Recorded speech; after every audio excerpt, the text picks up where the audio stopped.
Salutations, Legion of Doom. Welcome to Podcast The Storm, a socially awkward outcast, crazy weirdos, and all around nerds convene to talk and debate all things pop culture. With me, as always, is my co-host, the nerdy occultist, aka the authenticator, Dalton L. Mortimer. Good evening, all.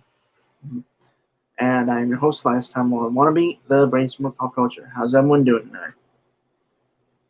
Is that right? Yeah. Okay, quick disclosure. Disclaimer, thank you. I'm very tired. Sleep schedule's still all out of whack. Also, this week has been fairly slow in terms of stuff to talk about. Mainly because we're not really the kind of guys who do knee-jerk reactions to things, usually. Mm-hmm. It has to be something pretty special to trip our radar. So yeah, and nothing really piqued our interests this week. There were trailers, but nothing of actual note that we really would cover. So this time we only have like 3 things to talk about. One is the article we've been covering for a while now, but we're not going to start with that. For simply just it's easier to get the second one out of the way than the first. Yeah. Also, it's less depressing. No, it actually is less depressing.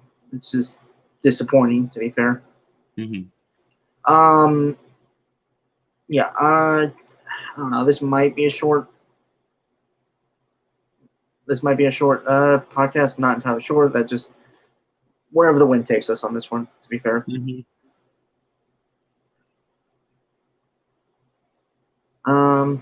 Okay. Yeah. So Dalton sent this to me. This is from ScreenRant.com. Kevin Feige reveals Marvel Studios recently had a multiverse rules meeting. This was published by Richard Fink. 3 days ago. My first sort of default reaction to this is this multiverse rules meeting probably should have happened closer to the beginning of Phase 4, like in between the time of Spider-Man Far From Home and Black Widow coming out, especially with the year and change offered by the pandemic on a silver platter. That's my starting point here, I guess. Yeah. I will voice my opinions as we get into the article. Let me read the subheader here. Kevin Feige revealed that a group of people at Marvel Studios recently met and laid out the rules for how the multiverse works in the MCU. And again, my only complaint is this probably should have happened a while ago, but all right, at least they're doing it, so yay. Kevin Feige reveals that Marvel Studios has held a meeting about how the rules of multiverse work. The multiverse was first mentioned in the MCU by the Ancient One in Doctor Strange, and used as misdirection in Spider-Man Far From Home. I have my issues with that. Yeah, they probably should have just made Mysterio actually from the multiverse. It would have made more sense. And it would have been a more interesting character motivation to have him actually be a hero who kind of falls from grace than just trolling, basically. Yeah. Plus, they made it look like he had actual magic, which was fucking cool because Mysterio's all about illusions and shit, and Yeah. giving him like And legit magic and stuff would have made fucking sense. it would have fixed one of the most annoying characters in the comics, and it also would have given us more mysticism to play with, which of course I am always 100% in favor of. But Plus, yeah. no, well, you know what? God, I voiced this in our review of Far From Home a while back. I'm not No, just go with it. It's better to just go with it. okay. Okay, so everyone, if you guys have been watching our podcast for a long time, I've made my opinions on like the MCU Spider-Man. Well, no, I like Tom Holland. Like he's a good actor, and honestly, I think he's a perfect fit for Spider-Man, for Peter Parker. My biggest issue with the MCU Spider-Man, however, is the idiots that write him, specifically in his own movies. It just doesn't seem like he has agency in his story, like he's just kind of a follower. Yeah, Tony Stark shows up, he follows him. Mysterio shows up, he follows him. Nick Fury shows up, he follows him. Yada yada yada yada. Yeah, and I can't remember. Like there was someone who brought this up when they also did like a video on YouTube. I don't remember who it is, but something that stuck with me is they basically turned Peter Parker into a white Miles Morales. Well, I mean, Ned is basically Gong, so kind of, yeah. Yeah. But still, that pisses me off because that is kind of devaluing Miles as a character. Granted, I was never that big of a Miles fan until Into the Spider-Verse, which is a better Spider-Man movie than anything the MCU has made. Thank you, Phil Lord and Christopher Miller. May you be praised. Yeah. And honestly, I just feel bad for all like the people who are working on, but mostly like the cast, because they could be good as the characters. It's just no one has the fucking idea of how to write these characters. Yeah, and also as someone who's not really invested in Spider-Man in particular, it does kind of annoy me that they don't really get, because of what the MCU has opted for with Peter going to this like gifted kids school for the sciences thing that he goes to. That means that despite the fact that the MCU has the best reputation of any of the companies that have adapted it so far, despite the fact that they have the most leeway to be accurate to the comics, they didn't bother being accurate to the comics. It annoys me that still to this day, the most accurate Flash Thompson in the movies are in the Andrew Garfield version. And side note, the moments where Flash is actually trying to comfort Andrew Garfield's Peter Parker are the best scenes in that first Amazing Spider-Man movie, by the way. Yeah. Just pointing that out there. To be fair, I think it could have worked if if Sony wasn't so controlling over like the script and stuff. Because there's a movie in the first movie that works. Yeah. But they had to turn it into like Degrassi in movie form, basically, which is annoying. I was like, yeah. But my point being, obviously, is that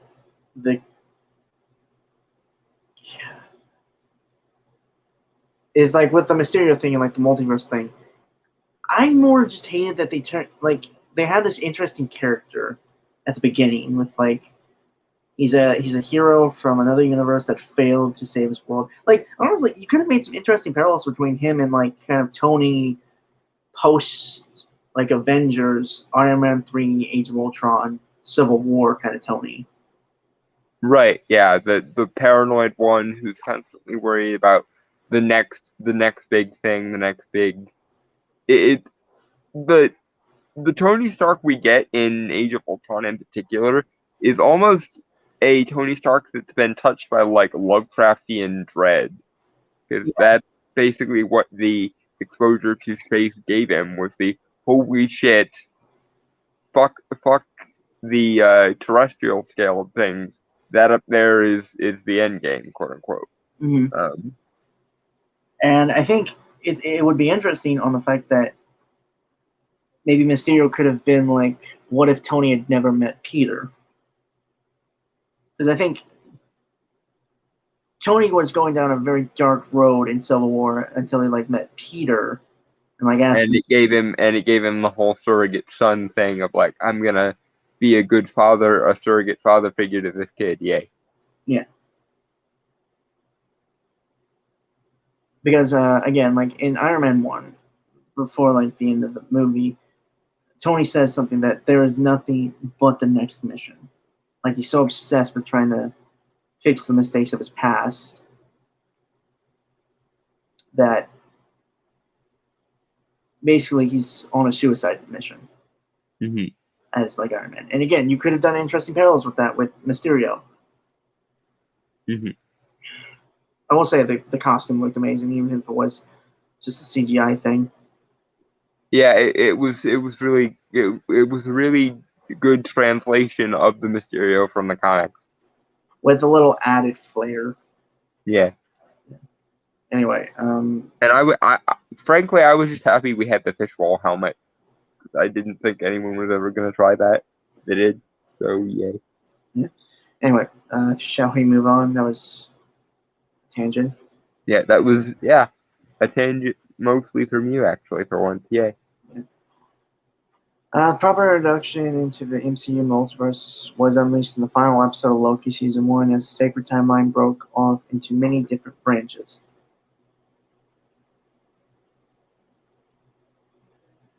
Okay. I don't understand that. Okay, the thing about the multiverse, and this is the fundamental issue I'm gonna have with this. There are two different definitions of multiverse in this context. There's the scientific multiverse, what has parallel universes and alternate timelines and such. And then there's the interdimensional, mystical multiverse that deals more with cosmic abstracts and deities and demons and elder gods and Lovecraftian creatures and so on. And the fact that they're not differentiating between the two of them is pissing me off. I'm fine with there being a multiverse comprised of parallel universes and alternate timelines and so on, but it has bumfuck nothing to do with Doctor Strange. Keep the scientific multiverse, the parallel universes and alternate timelines multiverse, to the scientific characters. That's what Ant-Man is for. That's what Reed Richards, when he shows up finally, is for. Keep the scientific multiverse to the scientific characters. But the magicians, the sorcerers, the magic users, the masters of the mystic arts should deal with the metaphysical parts of the multiverse. Not the parallel universes and alternate timelines, but the demons, gods, elder gods, and cosmic abstractions. That's what I want to see Doctor Strange deal with. He has next to nothing to do with the alternate timeline or parallel universe variety of multiverse, and everything to do with the interdimensional multiverse. Okay, so rant temporarily stalled because I have a feeling this is the first time. This isn't the last time I'm going to have to go into this in this article. So, next. Future MCU seems to rest heavily on the concept of the multiverse.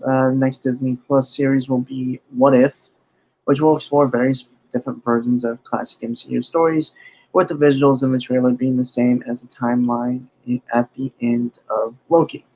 A few months later, Spider-Man No Way Home will open in theaters and see Peter Parker facing off against versions of Doc Ock and Electro from previous Spider-Man film incarnations. The next film following Spider-Man No Way Home will be Doctor Strange and the Multiverse of Madness, which will feature Scarlet Witch and the new hero, America Chavez, who has the power to travel between different universes. Finally, I hope to God America is just a glorified cameo. Please. I don't want to deal with her. But if we must deal with her in her own show, make sure she doesn't steal the show in Doctor Strange 2, please. Next. alright, finally, after being teased at the end of Loki, King the Conqueror will appear in 2023's Ant-Man and the Wasp: Quantumania. Yes, and I'm gonna do the writer's work for them and also throw in Blade and Moon Knight here because they're probably the ones that are gonna get the most set up in Doctor Strange 2 because Wanda has the Darkhold and the Darkhold contains the spell that creates vampires, and Moon Knight is the avatar of a god named Khonshu. So there. Also worth noting here is Ant-Man and the or not Thor Love and Thunder. I couldn't remember the name of the thing for a second. But they're doing the God Butcher storyline, and we already have confirmed that Russell Crowe is playing Zeus.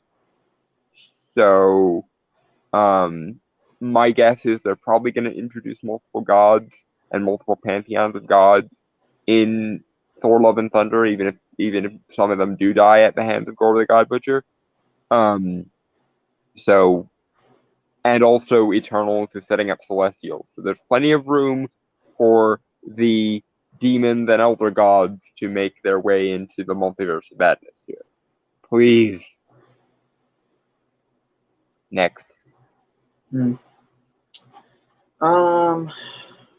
all these various stories being so closely interconnected, and the multiverse opening a new realm for the MCU to explore, it can be a daunting task, according to the Direct via an interview with the 2023 Inside Disney podcast. Kevin Feige recently confirmed that he and the Marvel Studios had a meeting to go over the various rules for how the multiverse works in the MCU.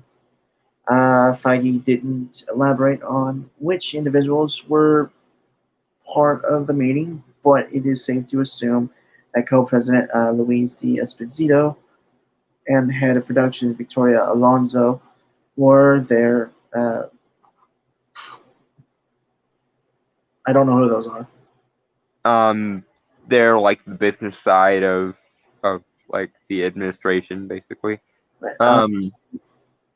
But again, my only problem with this is it probably should have happened before WandaVision even came out, if we're being honest. In fact, the moment that the pandemic gave you the gift of an extra year to plan things out on a silver platter, which is basically what it did, because Black Widow was already in the can, you should have called this multiverse meeting before WandaVision was even finished and dealt with it then. Because, and I'm not saying you can't make good decisions kind of in between things and such, but for the sake of long-term planning, it probably would have been smarter to go, okay, what direction are we thinking for the multiverse, since that's going to feature so heavily in Phase 4, and then if you had any like updates to it that you wanted to make, if people like reacted a certain way to WandaVision or reacted a certain way to Loki, you could kind of retcon things in the same way you kind of fixed Captain America Civil War in response to people's kind of lackluster response to Age of Ultron. And just a little tip. Since everyone and their mother was disappointed with the Ralph Boner issue in WandaVision and was really hoping for someone along the lines of Mephisto or Chthon, that would have been a smart time to go and be like, okay, so we definitely need to include demons and elder gods in Multiverse of Madness then, because that's the one complaint that everyone made was, where the fuck are all the demons, deities, and elder gods and shit? Which was what I was saying too. I want my weirdness, damn it. Moving on. Alright, so this is what Kevin Feige had to say. The multiverse is coming up in a big way. There's interconnectivity there that people have already started to see and suss out. And I had a meeting this morning with the whole broad Marvel Studios team going through the multiverse and the rules of the multiverse and exactly how to really deliver on the excitement surrounding the multiverse. Um, okay, that's fine. I get that. Again, and I agree with Don. This really should have happened a while ago. Yeah. This is a thing that I brought up a few times when we were watching some of the new trailers, like for Shang-Chi and the Eternals. Yeah. Is that Phase 4, as I see it personally, in my opinion, Mm-hmm. doesn't really feel like it has a plan. Like it's not. Again, like they're making it up as they go, kind of is what it seems. Yeah. yeah, like with everything leading up to Endgame, like you kind of see all the things that are building to it.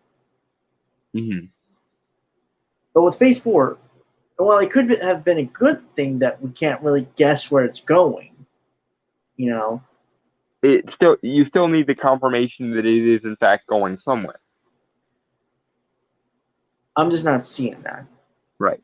Now, as a slight counterpoint to this, if they do it right, if being the operative word there, you've got Shang-Chi setting up cosmic weirdness with the Ten Rings and their various powers. You've got WandaVision and Loki both kind of setting up for Doctor Strange 2. You've got Eternals giving us Celestials. You've got Thor Love and Thunder doing Gore the God Butcher and therefore multiple pantheons of gods. You've got Eternals also kind of retconning the ancient history of the MCU. So if you wanted to throw in somebody like the Vishanti for Doctor Strange or Chthon for the sake of the Darkhold, that would be the perfect time to do it. Also, Black Knight is supposed to be in Eternals. That would set up the Marvel equivalent of Camelot, which is something we haven't really seen yet. And then of course you've got Spider-Verse basically being the plot of Spider-Man 3, and you've got Multiverse of Madness to basically go hog wild and be like, here's all the Lovecraftian things, boom. And then you've got Ant-Man and the Wasp: Quantumania to explore the ins and outs of the quantum realm that's been established in Ant-Man and the Wasp and Endgame, versus Kang the Conqueror, who is an excellent bridge to things like the X-Men or the Fantastic Four in particular, and so on. And you've got Blade, who is a vampire and therefore explicitly tied to the Darkhold, and you've got Moon Knight, who is the avatar of a literal deity in the Egyptian pantheon, namely Khonshu, the moon god. So technically, and of course you've got What If to kind of deal with the alternate timelines and parallel universes part of the multiverse. So if they're smart about this, everything barring like Black Widow kind of fits with this cosmic multiverse theme. However, as we just got through going over, if they were going to do that, they probably should have had this conversation several months ago, especially given that the pandemic gave them an extra year to plan things out on a silver platter, and they don't appear to have used it, which infuriates me to no end, because that was the luckiest break you will ever get, or any production company will ever get, because your entire enterprise focuses on interconnectedness, and now you have an extra year to plan things out, which apparently you didn't use somehow. Yeah. So I can see, hopefully, where Phase 4 is going, and at some point towards the end of Phase 4, we'll probably end up getting into the more cosmic side of things with the Marvels, because of course you've got Monica, who was introduced in WandaVision, and you've got Kamala Khan's powers kind of being retconned to be energy based instead of matter based. So that can kind of segue into the Fantastic Four, which is, as far as we know, the furthest out the MCU has seen so far. So yeah, this could work if you're being smart about it. My fundamental issue is you don't appear to be being smart about it. And what's worse is a lot of the time you know what you should do and you do the opposite. Like it was originally planned to have Doctor Strange show up in WandaVision. And it was originally planned to have Wanda's rabbit revealed to be a demon. Or not Wanda, but Agatha's rabbit to be revealed to be a demon in WandaVision. But neither of these things happened because of stupid plot contrivance and so on. So yeah, I'm beginning to seriously worry about the MCU's fantastic ability to snatch defeat from the jaws of victory. Just like with Endgame. You were supposed to have the living tribunal in Endgame, and for some reason you decided not to. Why? Next. Okay.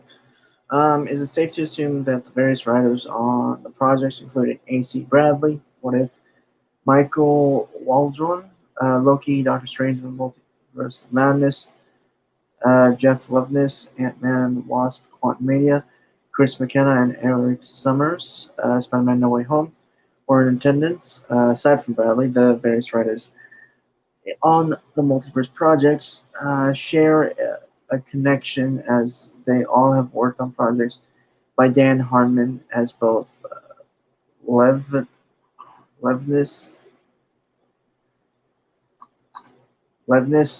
and Waldron worked as writers on Rick and Morty, while McKenna and Summers were writers on Community. Both Community and Rick and Morty play heavily on concepts like the multiverse, so it makes sense that Feige would entrust these individuals with introducing the concept of to the MCU. Yeah, and this is either a very, very good sign or a very, very bad sign, depending on what levels of weirdness you're allowing them to get into. Because you could stupidly just make the multiverse parallel universes and alternate timelines. Or you could give us things like Something Wicked This Way Comes, the Fruity Land from ABC's of Beth, and like the obvious Hellraiser reference that is in the episode that's supposed to be released tonight. You could focus on the weird magical aspects of the multiverse, especially in the context of Doctor Strange. But you could also completely fuck it up and just make it parallel universes and alternate timelines. So how weird, how Rick and Morty-esque, how absurd are you going to allow the multiverse to get? Because whatever you may think of Rick and Morty, it is very, very heavily based on absurdist existentialism. So if you bring that level of like absurdist existentialism mixed with comedy and darkness to the multiverse, because Rick and Morty does get dark from time to time. If you bring those aspects of Rick and Morty into the multiverse concept, then I have no problem. But if you just do it's parallel universes and alternate timelines, what elder gods, what demons, what gods, then I'm gonna be pissed off. Royally and epically, like Vlad Dracula Tepish about to unleash the Night Horde levels of pissed off with you, Marvel. I'm just warning you what's about to happen if you fuck this up. Next. Right, okay. Multiverse is going to be a major factor in many superhero-based projects moving forward. Sony Pictures already got to the big screen first with Spider-Man Into the Spider-Verse, and a sequel set to open in theaters in 2022. The multiverse has been a long-established piece of DC Comics mythology, and the television series of the Arrowverse already played with the concept, while the upcoming Flash film will unite various DC heroes from across the multiverse. DC is taking each film as its own individual piece, while Marvel is more hands-on with outlining how everything will work across various films. With the Infinity Saga over, It appears Feige is outlining the next chapter in the MCU to involve the multiverse, which will have major ramifications across the various Marvel Studios films and series. Hey, Don, before you do, because I feel like you're going to do a big rant for that. Right, go ahead. Okay, I'm not trying to concede. I'm not trying to bolster myself or anything. And again, Don can testify on this. There's no way I'm trying to like make myself sound like super Yeah, smart. he has this self-depreciating thing he does where I have to remind him that he's awesome. So he doesn't have a self-aggrandizing bone in his body that I have thus far found. Right. But Don's fully aware of this, and I'm not trying to like. I'm not going to talk a lot about it, but I actually am creating my own like superhero universe for like TV and stuff. Mm-hmm. I mean, it's kind of multimedia, but it doesn't matter. Right. Don and I have taught. I haven't worked on it lately because I've been focused on other projects, but that's besides the point. Yeah, including ones that we're working on together, so stay tuned for that. Yeah. What was I? Multiverse. Right. Thank you. Sorry.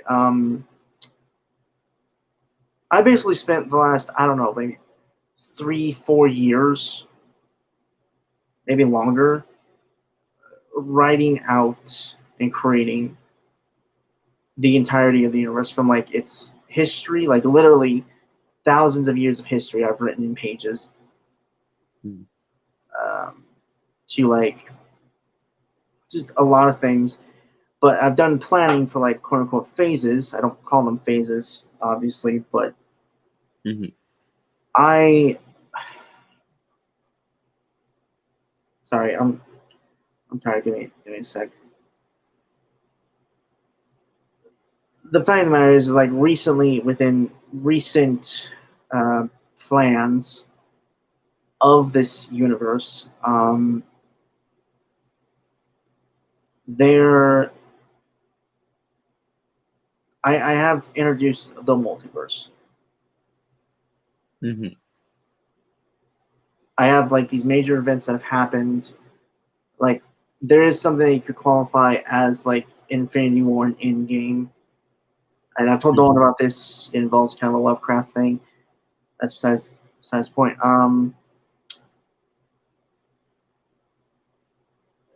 Again, it's just like I have like I don't know, maybe like 10 quote unquote phases planned out or something. Mm-hmm. And I'm still not done with it either. Uh-huh. But my point being is that, and this was something Don and I discussed once, is like I have an initial test run for it, which would kind of be kind of this ensemble superhero film, team up film. Mm-hmm. And I would have stopped there, but I had like other ideas planned out in case people wanted more. Mm-hmm. Right. And again, my biggest issue with this is that it doesn't seem like they had initial plans set after the Infinity Saga. And if they had ended with the Infinity Saga, that would have been fine because, like, I mean, relatively, yeah. I mean, for most of the normies, probably I would have been pissed off because, quite frankly, I sort of see the street level stuff as the opening act. So I've been waiting for them to get into this kind of weird stuff.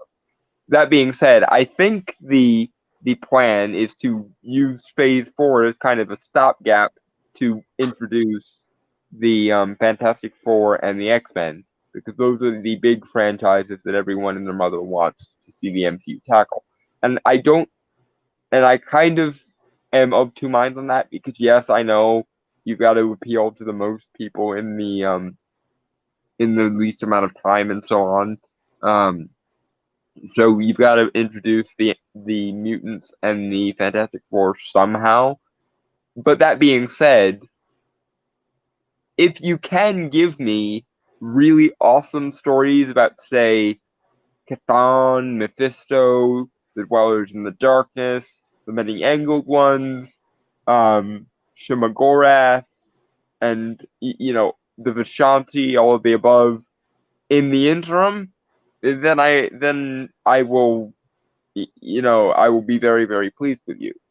But it doesn't seem like that. It seems like you're using this multiverse thing as a means to an end rather than an end in itself, and I'm annoyed with that because there's so many awesome Lovecraftian, supernatural horror, just gothic characters that you can pull in and pull from. You've got the Midnight Suns, you've got the Darkhold Redeemers, you've got the Howling Commandos that actually are comprised of monsters, i.e., Werewolf by Night and Khonshu the Living Mummy, Nina Price, and so on. Those would be really awesome characters for your universe, and it would expand your world building to include a heavier supernatural element.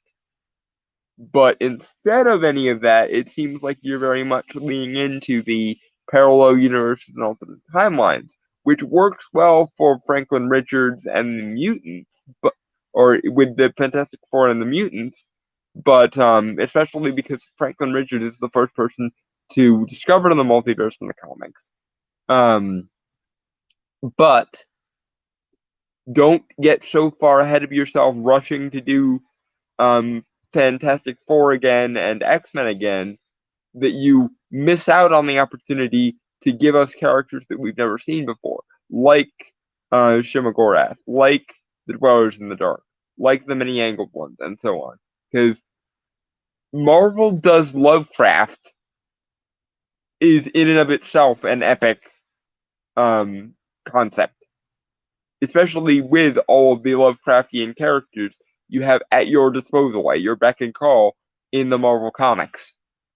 So please, for the love of fuck, keep the scientific parallel universes and alternate timelines multiverse separate from the elder gods, demons, and etc. multiverse.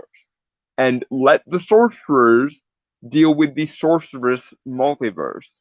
And let the scientific characters like Spider-Man and Ant-Man deal with the scientific multiverse.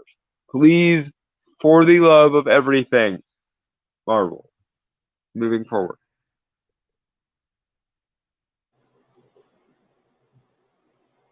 Right. Okay. Oh, I did not move the article. Sorry. That's the end. Yay. What the fuck? Okay. That this article really didn't contain any substance, but fine.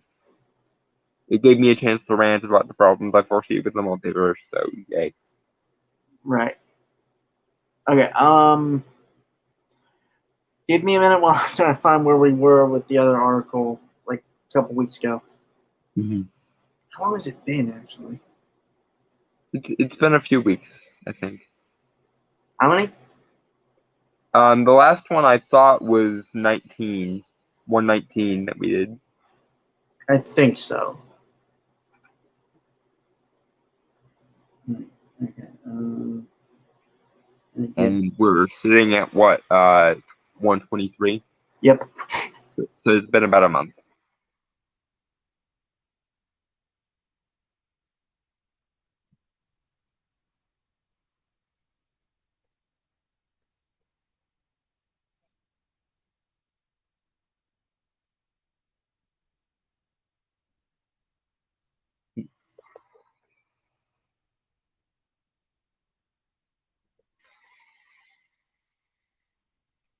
Oh, I have a headache.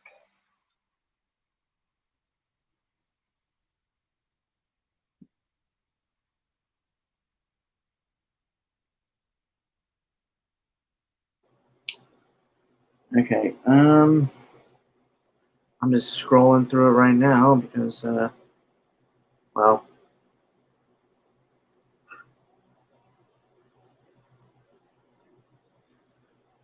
Ah.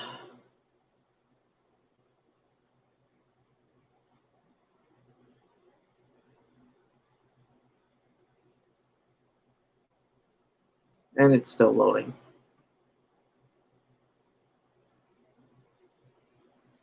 forgot how big this thing was. Hmm. This is why it's taken us like 5 different times to get as far as we've gotten, and So, that's only going at it from an hour interval at a time. Imagine if we actually did try to do this all in one sitting. We'd be doing nothing but it for like a month. I'd literally shoot myself. Yeah, I think I'd be right there behind you, but also don't shoot yourself. I mean, obviously not. Uh,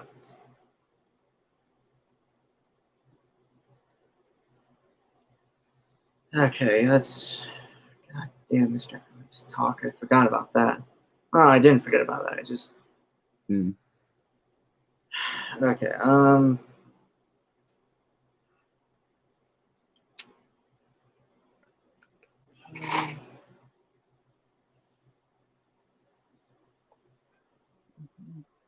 Oh, we really covered a lot.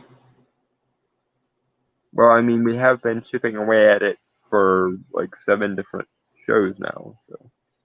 Well, 6, but yeah, this would be 7. Mhm. Okay.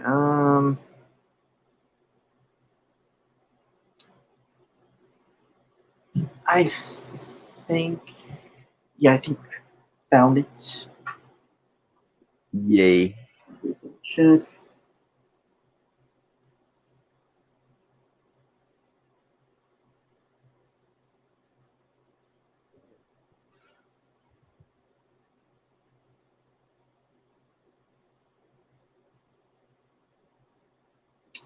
Yeah. Okay. I think this is it. Before we do, I am going to go grab a drink because I feel like I will need one. You probably will. I'll be right back. Is that right?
I've returned. Yay. Yeah. Okay. Share screen. Tab. Yeah. Okay. So this is from Rewriting Ripley. This is the In Plain Sight: How White Supremacy, Misogyny, and Hate Targeted the Star Wars sequel trilogy and one.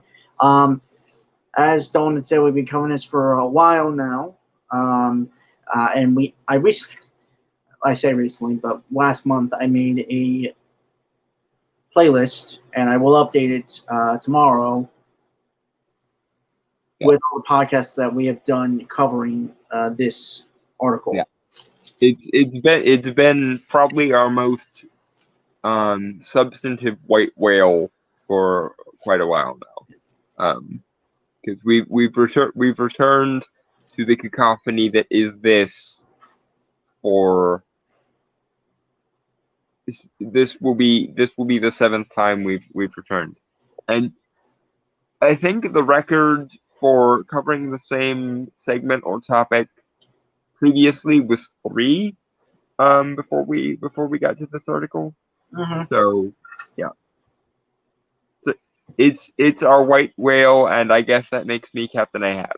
So how about you, you son of a bitch?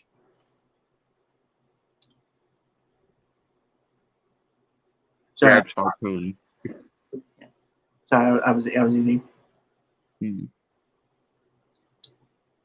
All right. All right. So this part of the article is the Star Wars alt-right recruitment problem. Yeah. For I think the fifth or sixth time I've mentioned this. The alt-right is a laughing stock, and rightly so, because of the 5 people I can name that are honest to goodness alt-right adherents, the most notorious of which being Richard Spencer, they are all childish, dick-brained losers who think their race is the most important thing about them. And no one takes them seriously. Not a single human being, outside perhaps of CNN, ironically, because they bring Richard Spencer on to talk about things because they think he's the enemy they wish they were fighting instead of the enemy they actually are fighting, which is Hello. usually people who are just skeptical of the ideology of social justice. Hi, how are you doing? Yeah, hi. Yeah. And the funny Moving part is, forward. Go ahead. between me and Dalton, we are the people they say they're fighting for. Yeah, we are probably the 2 most diverse people you can imagine. I am a gay or bisexual crippled occultist and a polytheist, and Brainstormer is a inner city disillusioned Christian who is mixed race, but primarily Hispanic. So there's that. Also, Um, apolitical. mhm. uh, I so use, I use in that word, right? yeah, Apolitical. yes, in a universe where social justice actually did do what it set out to do, we would be 2 of the people who it spoke on the behalf of.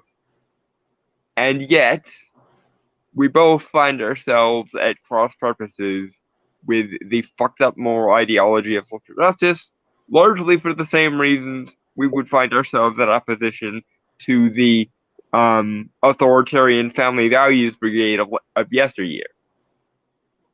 It doesn't change things if it's Helen Lovejoy going, "Won't somebody please think of the children?" Or if it's a Karen going, "Won't somebody please think of insert demographic here?" Which Because only just means think of myself. or think of the people I listed who agree with my ideology. Yeah. Because the thing of the matter, the fundamental thing of the matter is social justice espouses the idea that demographics possess basically what amounts to a hive mind. There is the gay perspective or the black perspective or the um or the class perspective. And the fundamental problem with your theory there, social justice, is those things do not exist. And the problem that you have is whenever somebody in one of those demographics refuses to align themselves with the hive mind you ascribe to them, i.e., when a black person disavows Black Lives Matter, or when a gay person thinks that pride parades aren't particularly helpful for awareness raising purposes, they get accused of internalizing self hatred. The problem being that creates a dichotomy where either you can choose to believe the perspective that we have ascribed to you, or you can acquiesce to hating yourself. There is no such thing in the mind of an adherent of social justice as a person who believes differently from their demographic perspective and is also valid. there is no way that a single member of one of these demographics can say your definition of the black perspective or the gay perspective or the female perspective in the case of feminism is wrong. Even though most of the time these things are wrong, and criticizing these ideologies is done for the purpose of correcting the things they get wrong. Like, for example, when feminists start complaining about the patriarchy, which is an unfalsifiable conspiracy theory on par with the Jewish conspiracy that the Nazis had, or when a black person disavows Black Lives Matter on the grounds that focusing on the socio-political issues that afflict black people in racial terms rather than class terms is counterproductive to actually solving them. Or, the list can go on. The ideologies that claim to speak on the behalf of these demographics do not actually speak on the behalf of the people of these demographics.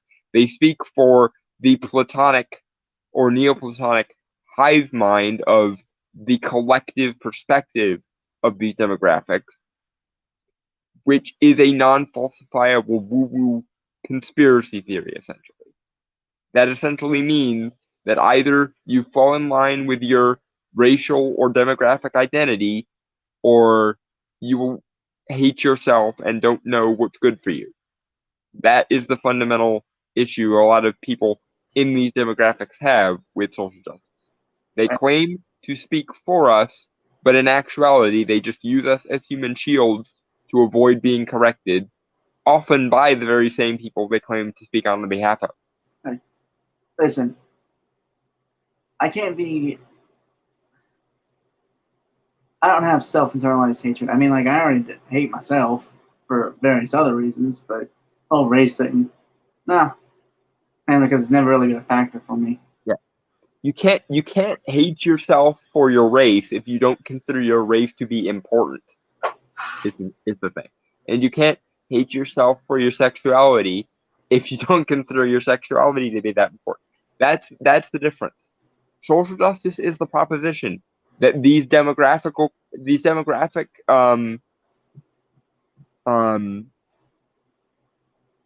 criteria are what define you as a human being.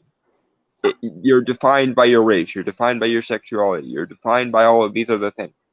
But in actuality, these things are incidental and irrelevant to who you are as a person. I am not just a gay cripple who is also a religious minority because of cultism and polytheism. I am a person who needs to sneeze, and I'm going to try and pause so that I can sneeze, but God only knows if I'll actually succeed. I guess it's not going to come when I'm. Oh my God! It finally happened to someone besides me. Yeah, I guess it's not going to happen unless I'm in the middle of the sentence. But who I am is more indicated by my chosen, interests, hobbies, desires, and philosophical perspectives. The identities we choose for ourselves are always more indicative of who we are than the identities we are born with, because the race is incidental, the gender is incidental, the sexuality is incidental.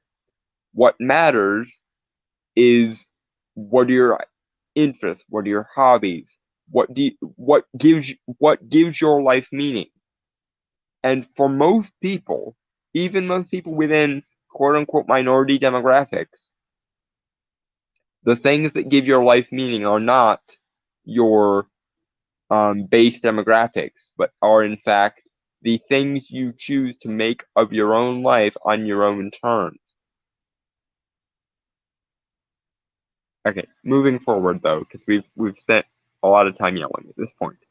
It was a very, very stupid point, but nevertheless. That was just the title. Yeah. And that should tell you just how much more ranting there will need to be in the Uh, actual substance of the article, probably. if we're to if I'm to be indicated by the scroll bar, we're halfway through. So Yes, we are officially, to quote the SpongeBob meme, halfway there, halfway there, halfway there. although I did have a example to provide during the rant, I was busy doing other stuff when I came back. Yeah, go ahead. Sorry. No problem. Well, no, it's like the whole thing with like demographics and all is. Nolan and I know what our demographics are because we have discussed with each other. Like actually, I think like a long time ago when we really started talking about who we are, what we are. I guess before. Yeah, when we started to get to know each other, especially because we oppose the ideology of social justice, it became convenient to use our demographics as a counterpoint to the "we speak on the behalf of the minorities" Right. assertion. But the example I was trying to bring up is that's not what we just see of each other. It's like some people would. We joke about it sometimes because it's funny, but God damn.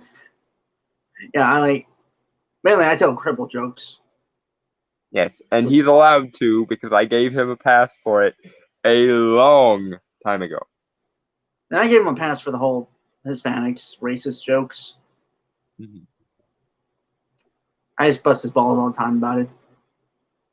And if he ever meets me in real life, he'll probably do it literally because he can, because I'm delicate and he is definitely not. Yeah. But again, and the weirdest thing that I know about him, which is not his bisexuality, and that could be qualified as weird to me on the fact that I've only ever known straight people, but it really isn't, to be fair. Just because I value just this person above all. But again, and I've said this so many times, and Dawn knows what I'm talking about. Like the weirdest thing I know about him is that he does not like sandwiches. That is like a personality quirk of his that I just I cannot grasp nor understand. Because it legitimately, man, it is the weirdest fucking thing I know about you. And he gets ugly about it because it's strange for him that I find the weirdest thing about him to be so. Yeah, it's a bit odd to me that of all the almost deliberately weird things about me, the fact that I regularly wear a bow tie and top hat, the fact that I'm crippled, the fact that I live in the middle of nowhere and yet talk like a very erudite academic, the fact that I'm a practicing occultist and have been for 15 years, that literally regularly studies and practices magic. All of that didn't rate his weirdness radar apparently, but the fact that I don't like sandwiches was his breaking. Besides grilled cheese, because I'm not a monster. But the fact that I don't like sandwiches in general,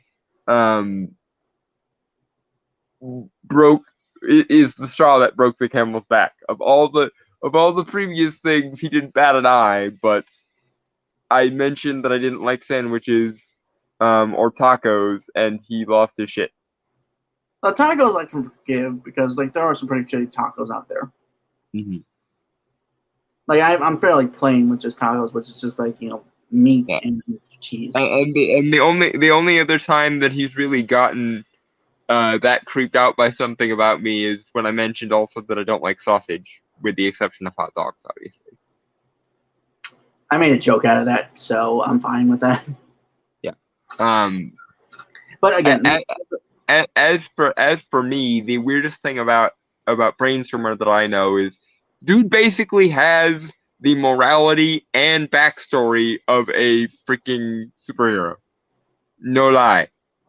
The man has been through a whirlwind of shit. And yet all it has done is made him a better person somehow. Yeah, no, even it's weird to me on the fact that I really should be more fucked up than I am, looking back on all. But and yet between the two of us, I'm the more cynical one. Now, granted, I've had a quite lengthy list of personal issues as well, but somehow, despite the fact that he's had more shit thrown at him in his life, he's less cynical than I am. I don't know, man. Because I'm lucky. Anyway, the point I was trying to make is that it's a point that I made several times before, but I guess it kind of has to be reiterated for this article. Mm-hmm. Is that how this person who's written the article and just social justice over all Mm-hmm. has only looks at people at like this very small, very compact, one-dimensional face value. Viewpoint. Yeah, and just not understanding that people and are not bound by just the things that make them up. That they are complex creatures of various things. Yeah. In other words, what you are is not synonymous with who you are. Yeah. It's weird. I could say I'm probably not, obviously, but I could say I'm a Republican. I have some views of Republican, I guess, but I don't think that would really change the friendship Dawn and I have much, to be fair. No, despite the fact that I voted or I supported Bernie Sanders both previous election cycles, and my second and third choice, as I've often said, were Andrew Yang and Tulsi Gabbard. I also have plenty of Republican friends, like Eglinton. He is a very staunch conservative, despite the fact that he lives in Florida, and doesn't change a damn thing about me and his friendship, even though we literally do have a show where we often just talk about politics and shit. And we often find ourselves at cross purposes because of that divide. But when I make a friend of any kind, first of all, it takes for fucking effort for me to make a friend, because I value friendship enough that I don't want to just give it out like candy. If you want my loyalties and my friendship, it's something that has to be earned.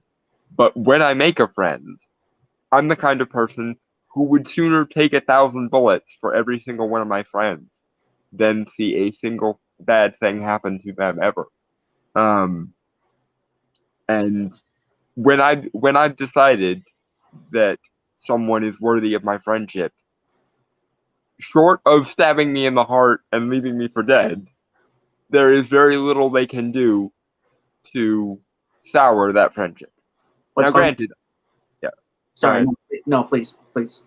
No, go ahead. Well, I was going to bring up how I view friendship, but that doesn't seem as important. Well, I mean, you can if you want to. It's fine. Well, okay. This is for nerds of Doctor Who, so don't keep your ears perked.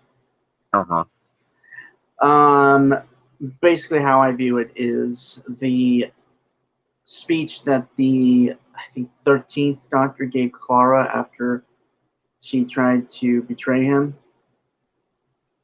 12. To find Danny. Mm-hmm.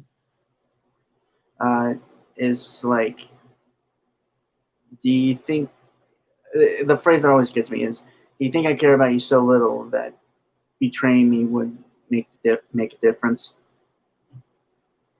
Mm-hmm. That's kind of how I view it. Now, in my case, I think it would depend on the betrayal, and one of the things that I look for in a friend to begin with is principles. So if I think a person that I previously thought was my friend is being an unprincipled dickhead or is being manipulative, then I'm gonna say something. But that being said, because that is one of my beginning criteria for making a friend in the first place, most of the people with whom I am still friends after about 6 months are people of extreme principle and character. Hi, how you doing? Yeah. As previously stated, he has a freaking superhero's moral compass, and quite frankly, I'm kind of an asshole. So his superhero moral compass gets really freaking annoying sometimes because I will start to like plot to murder people who hurt him, and he'll be like, "No, don't do that."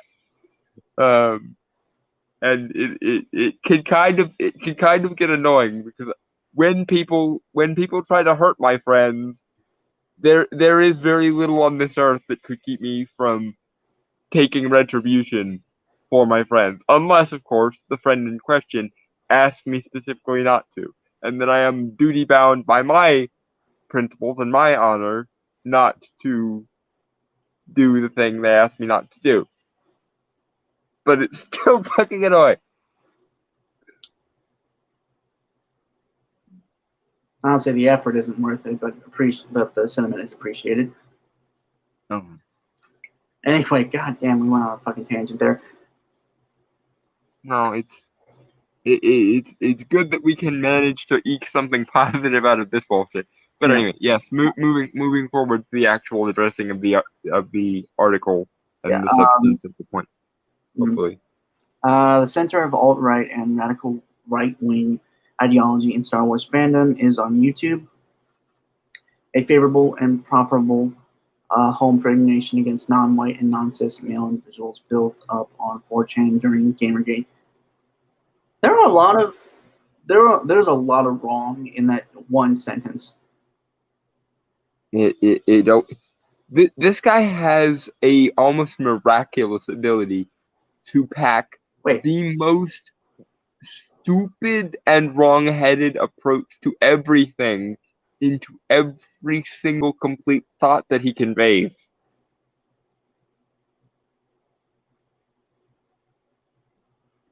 yeah. I mean, do you have anything to counterpoint that, or Okay, okay. you want me to reread it? Go ahead. Okay.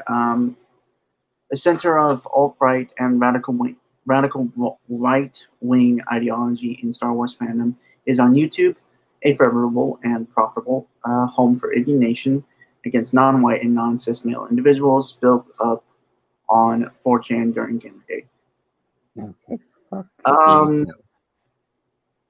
I realize that if you're watching these segments all back to back like I did a couple weeks ago, it might get repetitive for me to repeat this point, but it is still worth noting that you, oh great data analyst who wrote this article, do not have any fucking idea what the term alt-right means. The alt-right is basically softcore white nationalism. And as I just went over again repeatedly, the alt-right has maybe 5 major figureheads, if you don't include like the people who write for Daily Stormer, which is where I draw the line between alt-right and actual like white nationalism. Anyone who actually would write for the Daily Stormer teeters on the edge of alt-right and white nationalism. But anyway, as far as the alt-right proper is concerned, the only person of any significant renown is Richard Spencer. There are a couple other figureheads within the alt-right, namely off the top of my head, Jean-Francois Guéry and some of the associated channels with Jean-Francois Guéry, of which there are maybe like 5. But that being said, every member of the alt-right is a laughing stock, and rightly so, because white nationalism of any kind, or racial nationalism of any kind, is fucking idiotic. Because as we just covered, race does not define who a person is or their nature. Therefore, hyper focusing on something like race is fucktardedly stupid. Full stop. I don't care if it's black nationalists going Uhuru or if it's white nationalists going, you know, Sieg Heil or some shit. If you want to focus an entire nation's identity on race of any kind, in any context whatsoever, then you are a moron. Full stop. That being said, there is a difference between racial supremacy and racial acknowledgement. And in a context where every minority racial group has some special interest group or other that claims to speak on the behalf of them but doesn't, as we just went over with social justice, because most of such groups are social justice aligned in some sense. It does kind of make sense that some white people would be reasonable to feel dejected by that without their countermeasure being considered white supremacy. If what they are after is actual substantive equality to other groups like that, then they cannot categorically be referred to as supremacists.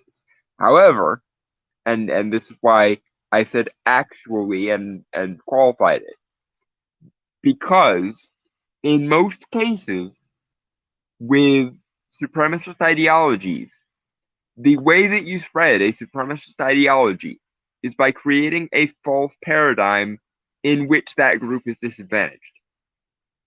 And this happens every single time there is demographic animus between groups, especially in the context of genocide. It's why the most insidious part of Nazism was actually the ideas behind Nazism, because they believed wrongly, just so we're clear, that the reason that that there was a higher percentage of Jewish people in banking was because there was some massive Jewish conspiracy that Jews were trying to advantage themselves over other races. This is wrong, fundamentally, full stop. It's not wrong because Jews weren't in banking in disproportionate numbers. They were in banking in disproportionate numbers. What's wrong with it is the assumption that they were doing it on purpose or were doing it in order to specifically benefit themselves. They were not. The reason why a large percentage of Jewish people were involved in banking in 1930s Germany was because for centuries prior to that, there were Christian prohibitions against Christians engaging in the kinds of the kinds of activities we would normally associate with banking, like lending, like charging interest, like what was called usury, and so on. There were much softer prohibitions for Jewish people to engage in those practices, and therefore, when banking needed to be done, which it often did, they would outsource the duty of banking to Jewish people because they didn't have the same restrictions on them as hardcore fundamentalist Christians did. And as a result, and also as a result of Jews often being exiled from their various homelands at the drop of a freaking hat, the Jews took up these positions, and through the decades, through the centuries, those that survived are the ones that displayed an aptitude for banking. And as a result, large amounts of people who were engaged in the banking industry were Jewish. This does not mean there was any racial animus motivating them to do so. It was entirely circumstantial. But because Germany was in dire straits due to the Treaty of Versailles after World War I, the people who were espousing National Socialism, i.e. Nazism, took the fact that Jews were disproportionately represented in banking and concocted a conspiracy around this fact to make it seem like there was some sort of racial motivation for Jews to want to be in banking positions. And the same thing happened in Rwanda between the Hutus and the Tutsis, by the way. Whichever one of them was in charge at any given time spread propaganda and misinformation about the other so that the people at large were disposed to disliking those people. Because human beings have a natural tendency to want things to be fair, which is something we inherit from our primate ancestors, by the way. They've done experiments with monkeys that have shown this. If you give one monkey a food biscuit for doing a task, and you give another monkey a grape for doing the same task, the monkey that was given the biscuit for doing the task goes apeshit if he is ever allowed to see that the other monkey got a grape for doing it.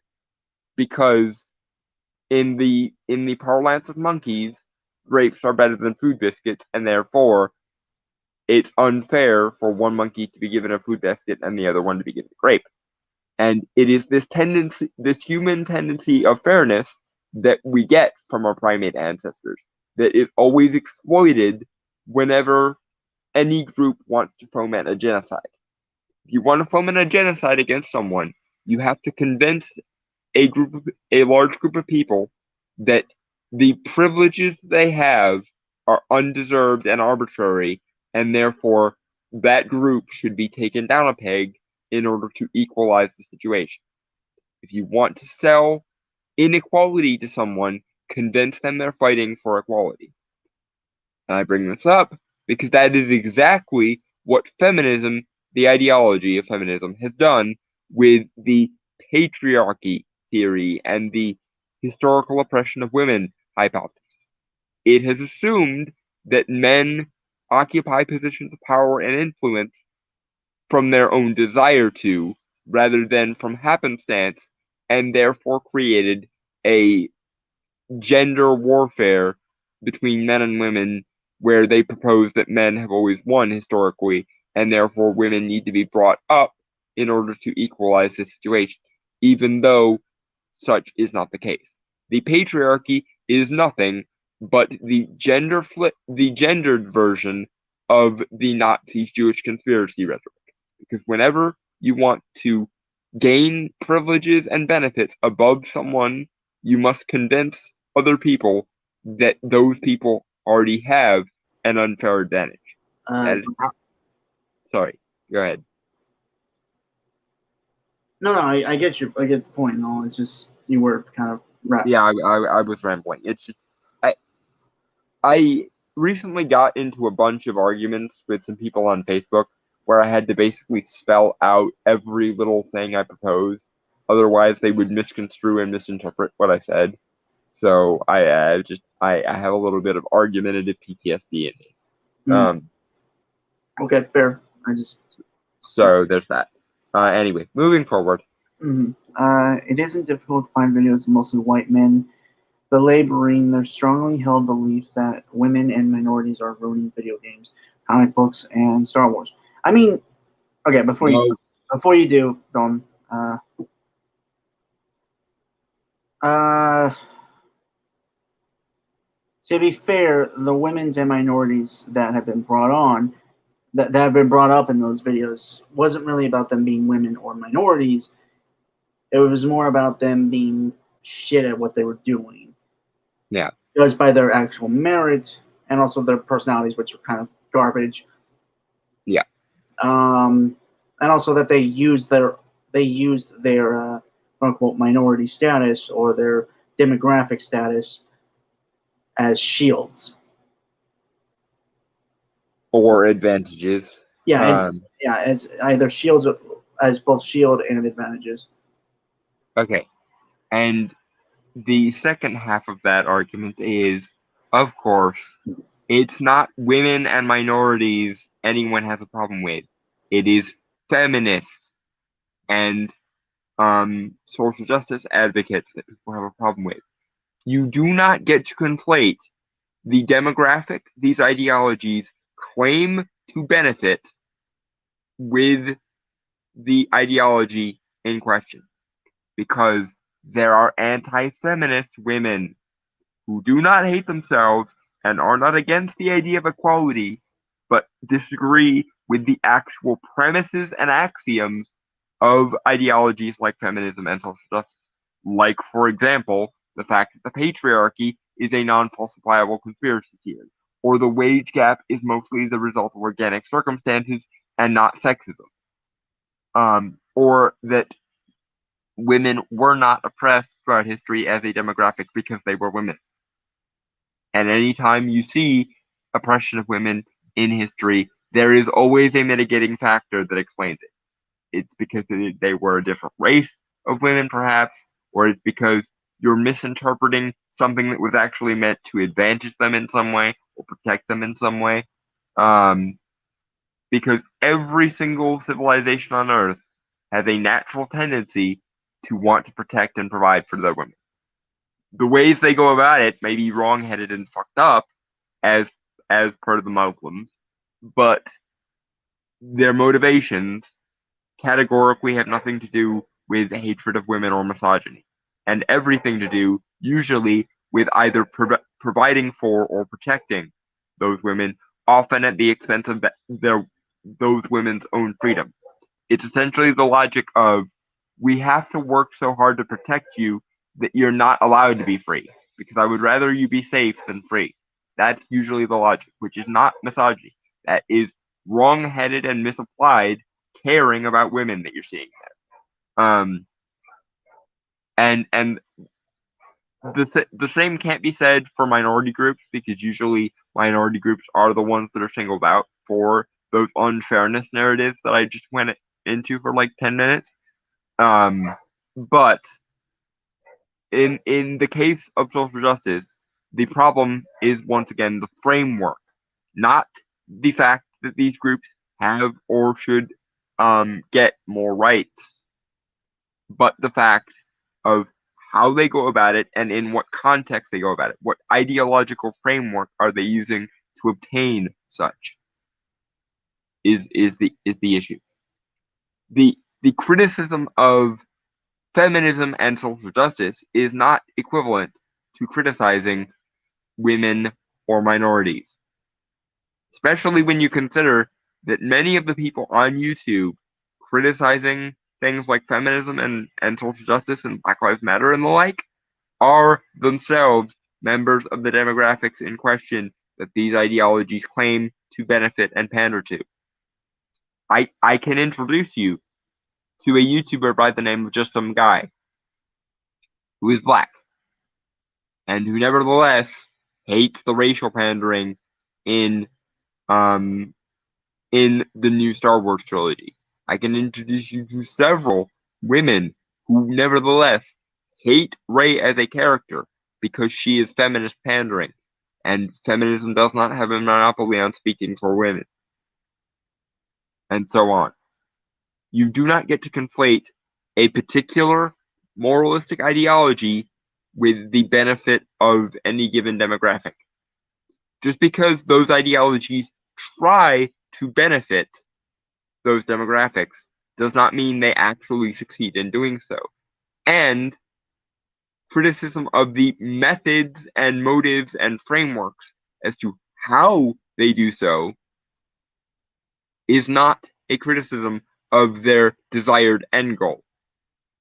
In fact, usually when people criticize things like feminism and social justice, it's on the grounds that they're not actually going to obtain their goals by going in the methods and frameworks they're using.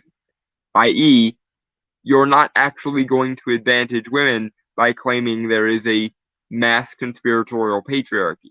You're not actually going to fix issues that disproportionately affect Black people by focusing on the racial component of those issues.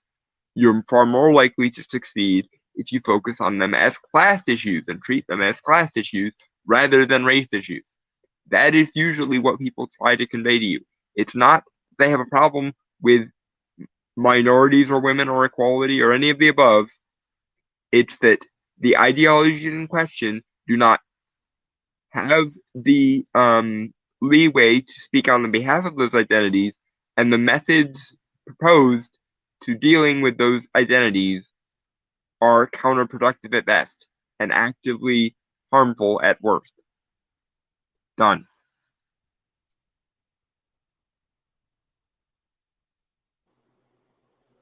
Moving forward. Right. Okay. They reiterate these convictions as they wade through tweets, articles, and blog posts that they associate with mainstream left, in air quotes, in an effort to create alternative news sources for their followers. Yeah, because mainstream, let's be honest, mainstream on both sides is about Yeah. misrepresentation. The current paradigm is fucked full stop, no matter which side of it you're on. Yeah. Also, mainstream media is just depressing as shit. It's all about like just telling you how bad everything is, you know, Yeah. or just spouting whatever. It's a whole thing. Yeah. Because if it bleeds, it leads, basically. And also not actually addressing any of the actual issues in question. They claim to care about these things in a very superficial or often counterproductive way, and their methods of caring for these things actually exacerbate the problems rather than solving them. And there are some issues that you just straight up can't talk about because they're forbidden.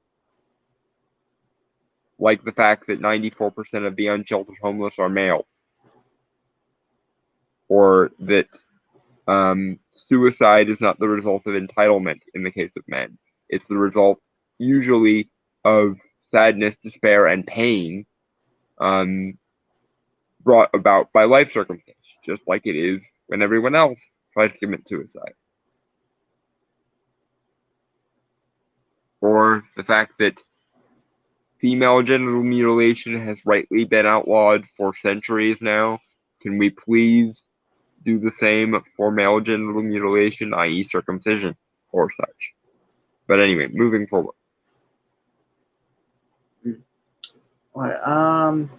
Would be unfair to say that these YouTubers are the exact same group of people who rally behind anti-feminist figureheads like Jonovitz and Yiannopoulos?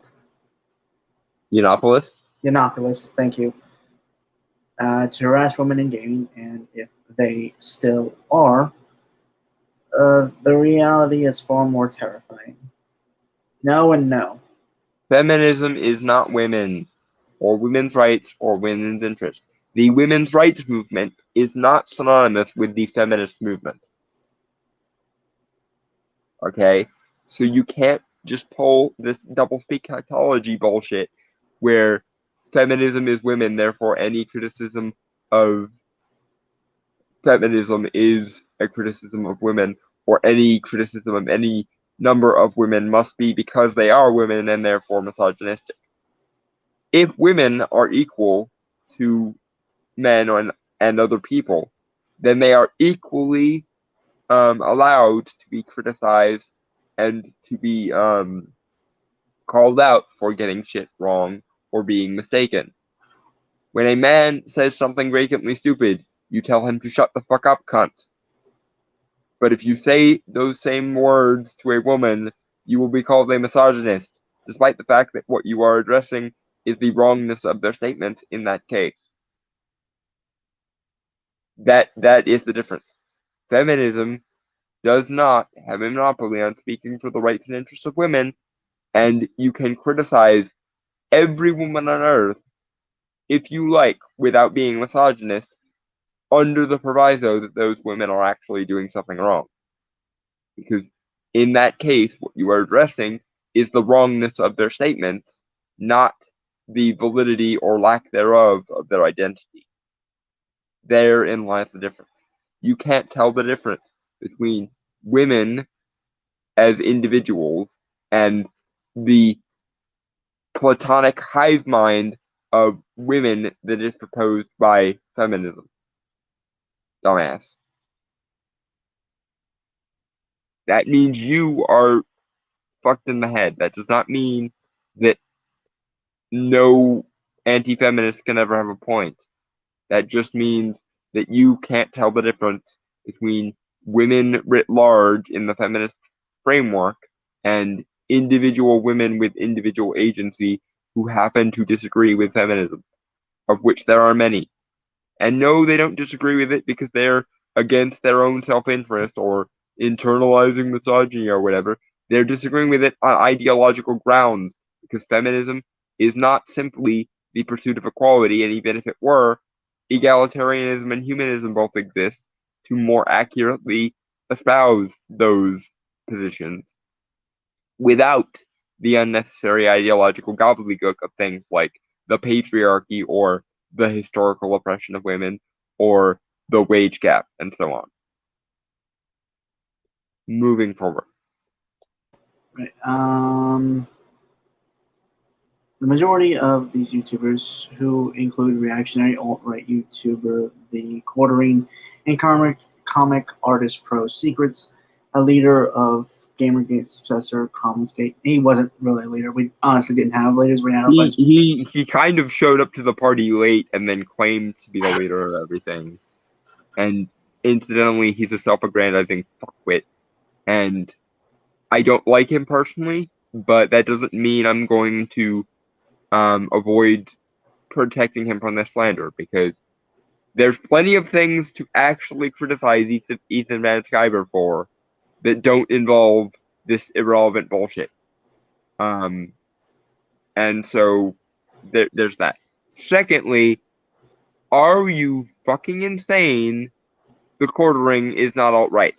He has never once espoused a racial opinion or a racial supremacist opinion. And as we just went over, the alt-right is basically softcore white nationalism. So in order to be a part of the alt-right, you have to espouse softcore white nationalism. The Quartering has never done that.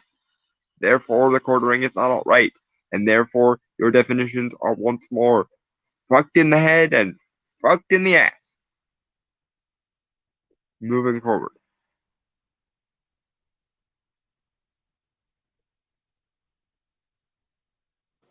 Right. Okay. Sorry. Let me clean my glasses. Stuff on. And for the record, I am speaking as someone who actually was there at around the start of Comicsgate, and I remember the first appearance Ethan Van Sciver made on a Comicsgate affiliated live stream, because it happened to be the channel of my friend Anglantine before they had a massive falling out a couple months later over stupid shit.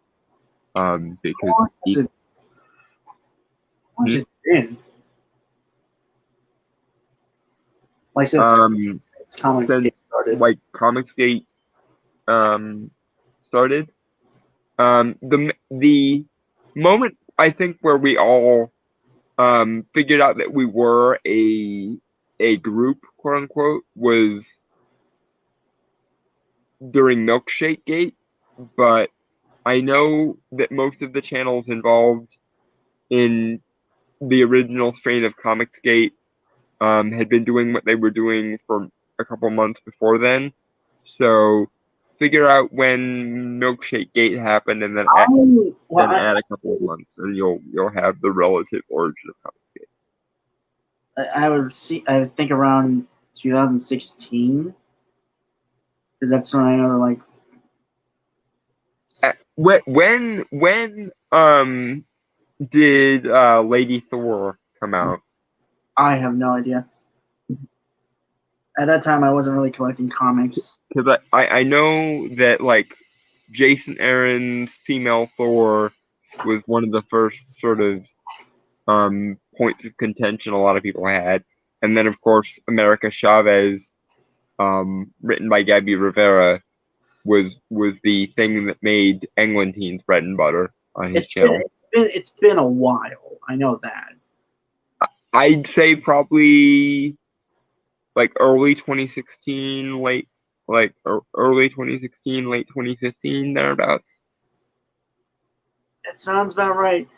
Again, I remember I think for a lot of people it was like I got into Diversity Comics when he was called Diversity in Comics. Right. And I saw some of his videos, and I started doing my own research and started watching other people's videos and stuff. Mm-hmm. Granted, I never really got into it myself.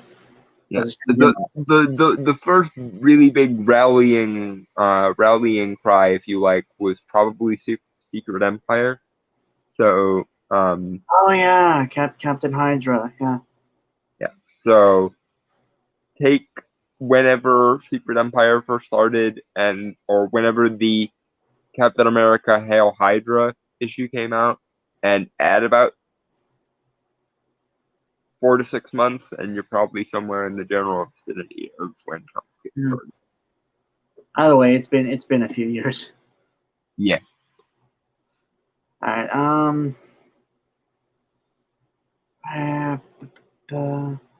Are people who have been radicalized by what Gamergate set into motion, whether they realize it or not, they are diligently carrying forward Steve Bannon's master plan to change culture in order to change politics. And there is no better target for such an agenda than a franchise considered to be a cultural touchpoint of modern Western myth. Sweet.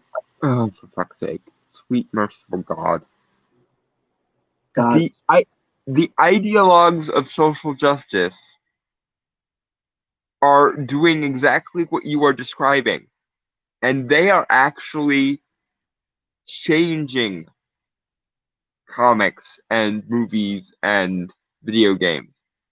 Most of the people in Gamergate or Comicsgate, and I know because I remember Gamergate, it was in around 2013, and while I didn't have quite as much of an active role back then as I do in Comicsgate, or as I did in what became Comicsgate, I did passively support and follow Gamergate while it was happening.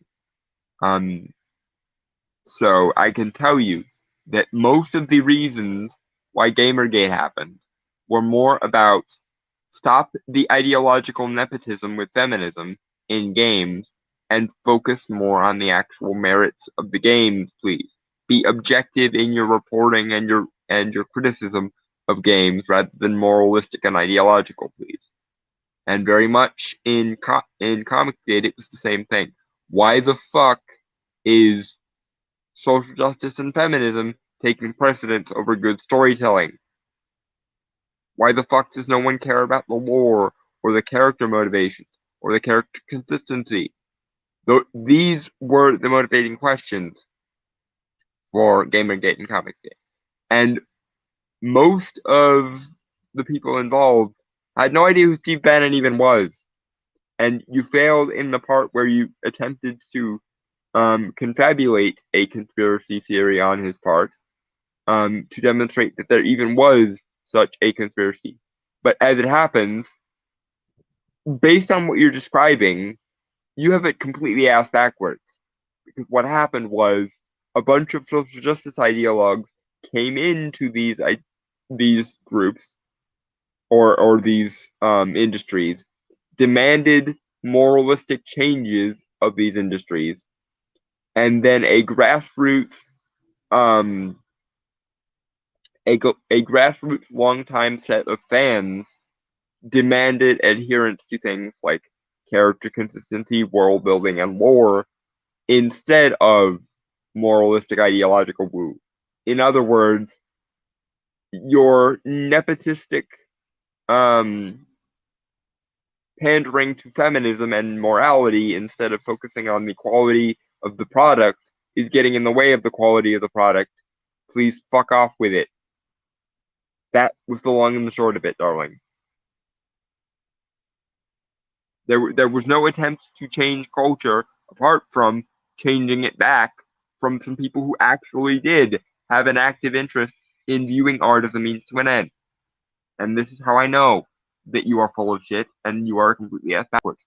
Because people like me, and people like Anglantine, and people like the people actually in Comicsgate, thank you very much, view art as an end in itself, not a means to an end.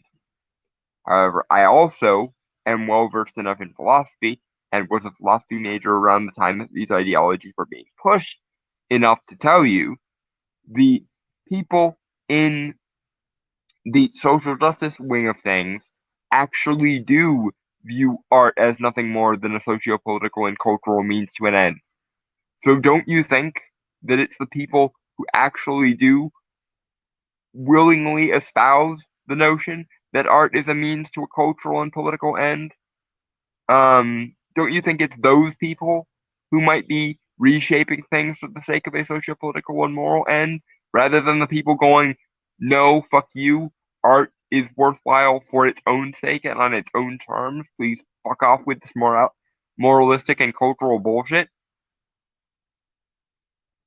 Because what you just described is the starkly fucked out opposite of the truth, if you look at it for more than 2 seconds. Moving forward. Right. All right. Makes you feeling better. We only got like maybe 25 minutes left. Yay. Oh no, 15. Sorry, 15. Yay. Shared narrative across this group's thousands of videos is simple. First, Kathleen Kennedy ruined Star Wars by allowing women to work in too many creative jobs at Lucasfilm. No, before you do, may I offer? Please. Technically, yes, Kathleen Kennedy ruined Star Wars, but not for that arbitrary reason. Kinda, technically. It's more so getting hacks and people who don't know what they're fucking doing, who happen to be women, who focused on being women in the media and in their jobs and the viewpoints. And no one has a problem with female executives. Case in point, my favorite comic in the entire world is Neil Gaiman's run of Sandman. And during the time when Neil Gaiman was writing Sandman, his employer, the editor at Vertigo Comics, and I think she may have had a few other designations, but I don't know off the top of my head. But irregardless, the boss of Neil Gaiman, while he was in the midst of writing my favorite comic ever written, was a woman by the name of Karen Berger. And she was badass. Okay? She oversaw some of the greatest comics to ever be published. Full stop. Sandman, Hellblazer, Preacher, and you know, those are the three that I can think of off the top of my head. But she oversaw them all, and several others that I'm sure other people more versed in wider Vertigo than me probably could name. But point being, no one has ever, will ever, or should ever take issue with the greatness that is Karen Berger. Or I personally will have shit to say about such things. The fact that Kathleen Kennedy is a woman has no thing, none, no point, ni yet, not a single solitary atom of a thing to do with why people don't like her. Once again, you refuse to distinguish between women or woman and feminist. It is her ideological and moralistic views and framework that people take an issue with, because that ideological and moralistic view actively impedes the merit of Star Wars and the world building of Star Wars and the nature of Star Wars. That is what people take an issue with, not women. If Kathleen Kennedy was Ken Kennedy, we would still be having this conversation. If they were operating under a feminist lens, a feminist ideological perspective. Pick any male feminist you want, anyone. Pick Steve Shives, pick PZ Myers, pick the one janitor, pick I the list goes on and on and on. Pick Jonathan McIntosh. I would still be sitting here having the same conversation because it is not women that I have a problem with. It's not equality. It's not women's rights. It's not women's interests. It is the particular axioms, premises, and ideology of feminism in particular, especially in the way that it instrumentalizes art and views it as a means to an end, particularly a sociopolitical and cultural one, rather than an end in itself. And fundamentally, as a philosopher, or a philosophy major, I don't know if I could reasonably call myself a philosopher or not, but as someone with a philosophical background, I view art as an end in itself. Quite frankly, I would prefer if we all went back to the Michelangelo school of thinking, where he said the sculpture I'm making is in the marble. I just have to chip away the unnecessary bits. That's how far I would go into the notion that art is valuable for its own sake. No matter who is espousing the notion that art is a means to an end rather than an end in itself, I would have an issue. But as it happens, in the current zeitgeist, the ideology that appears to be the most instrumentalizing towards arts in general is feminism, and therefore I oppose feminism. Because art should not be a means to an end. It should always and forever be an end in itself. Full stop. Moving on.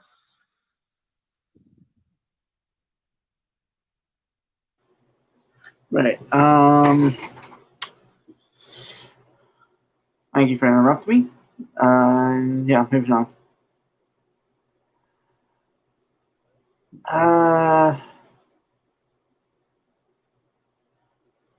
Right. Sorry. I was trying to remember where. Right. Okay.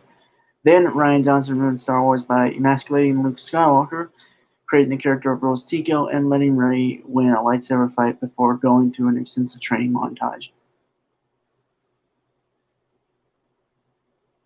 I mean, those are criticisms of The Last Jedi, and they are somewhat valid criticisms, but I wouldn't call them the main reasons why people were criticizing Last Jedi. Those were mostly incidental. The emasculation of Luke Skywalker wasn't quite as bad as the straight up devaluation of the character to begin with, and the fact that Rey could win or had some kind of natural talent wasn't the thing that pissed most people off. It was the fact that that talent came out of nowhere, and she was basically used as a blank slate avatar for feminism rather than a character in her own right. Yeah. Damn. Also, I think, and again, we didn't start the podcast until like after Last Jedi, or I believe so. yeah, no, we didn't. We didn't. Because I thought maybe we. I don't think we did a. We didn't do a review for Last Jedi, but I know we at did, least we did at least for the whole touched series, on Rise of Skywalker. Yeah. and then we talked about the whole trilogy. So okay, I was trying to remember, but and I made my criticisms about like the trilogy as a whole, which is, and specifically with Last Jedi, is where my fate started to wane a bit when I started to think about it. It's the writing, which tends to be a lot of problems with a lot of things these days. Yeah. It just has no coherent sense. Yeah, it's the lack of the understanding of the material they're working with, the lack of care for the wider lore, the lack of actual characters or character development in favor of like one-dimensional blank slates, usually for ideological reasons. All that the deliberate inverting of many of the motivating factors for Star Wars in the first place, or the undermining of the ideas that Star Wars is fundamentally based on or in. Those were most of the criticisms that most people had for Last Jedi. The ideological agenda pushing, even in and of itself, was more incidental than the fact that it didn't respect the lore or the world building. But as it happens, that's what it was whenever they criticized the new characters. It wasn't ew woman, ew black guy, ew pansexual. It was ew one-dimensional characters were very obviously being used as a means to push a particular end. And as a counterpoint to this, I will remind you, no one in the entire history of Star Wars had a problem with Leia. No one had a problem with Lando. Lando was a lot of people's favorite character in Empire. Mine was Master Yoda and will forever be Master Yoda. But a lot of people really, really, really liked Lando, who is black. And you will notice that no one cared. And all of this diversity nonsense is kind of incidental anyway when you consider that humans are a minority within the Star Wars universe, and most of the characters are alien, including the most powerful Force user in or on the quote-unquote good side of the argument, which is Master Yoda, who is a little green alien dude.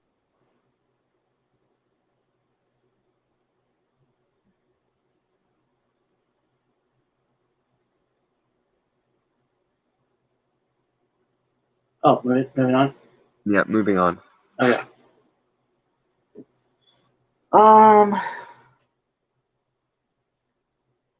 And before all of that, Disney ruined Star Wars by hiring both Kathleen Kennedy and Rian Johnson. That is objectively true. Most of the problems that people have with this franchise now are either directly or indirectly the result of choices made by either Kathleen Kennedy or Rian Johnson.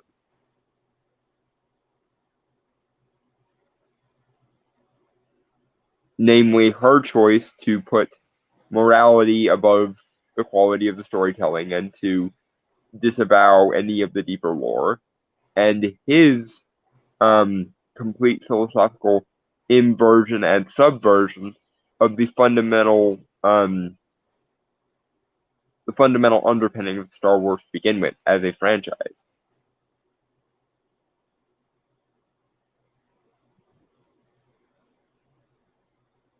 Moving forward, unless you had something to say.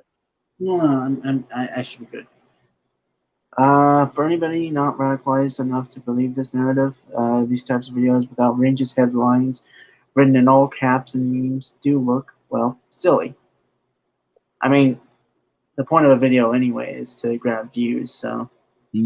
Yeah, this isn't something unique to the subculture. It's literally just how you effectively utilize the algorithm. Kind of why I don't really get any views on any of the videos of my other channel, or this one. How do we do on views as far as this one goes? It varies.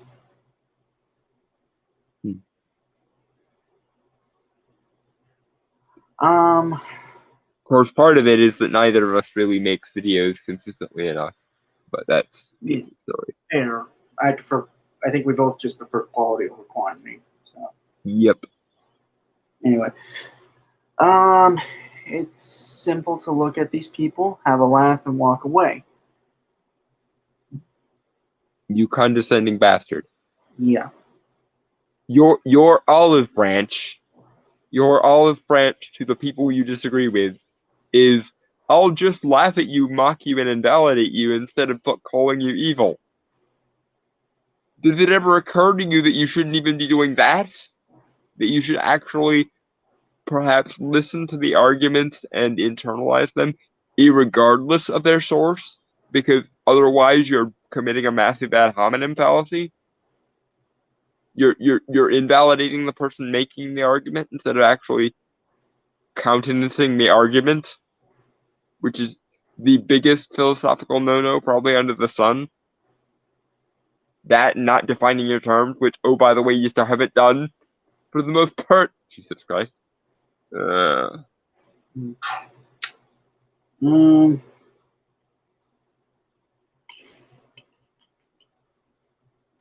But we do unfortunately have to pay attention to what these angry, mostly white men.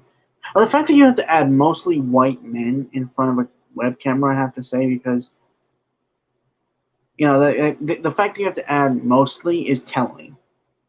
Yeah, because you must know, or you must have come to know, that quite a few of the people making the counter arguments against The Last Jedi for the, anti-feminist or pro Joseph Campbellian reasons were women and minorities.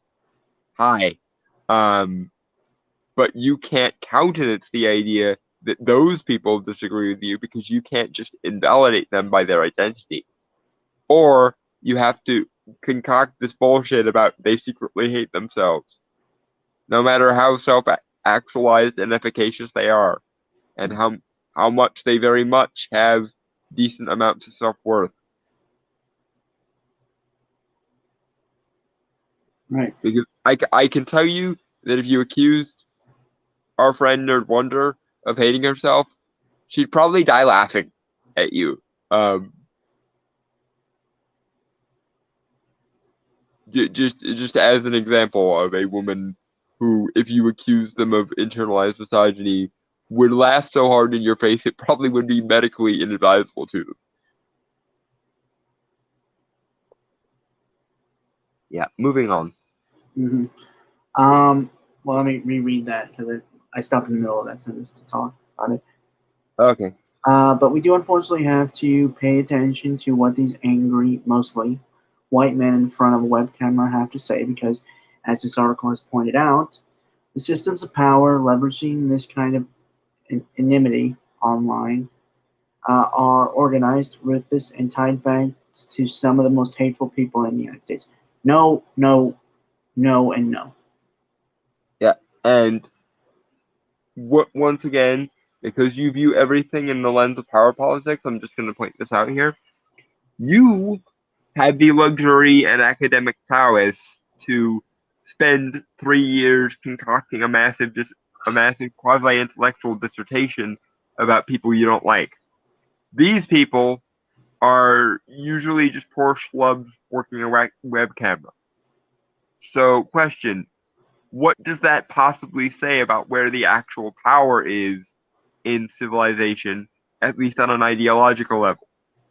And does that or does that not mean that you, like it or not, are the aristocracy and the people you are shunning and shaming are the cultural peasants? And need I remind you that in your ideology, sir, you must always side with the peasants. So what does that say about you and your position if you are the aristocracy pointing and laughing and dismissing the peasants, and the peasants are trying to make an argument to you, and all you can do is invalidate them instead of actually addressing that argument? It very much seems, sir, like you are the metaphorical Marie Antoinette in this situation, telling the peasants to eat cake when, for all you know, they have no bread. A mass. Again, moving on. Mm-hmm. Okay. Due to this, there are 3 very important things we need to be aware of when discussing reactionary right-wing fandom spaces.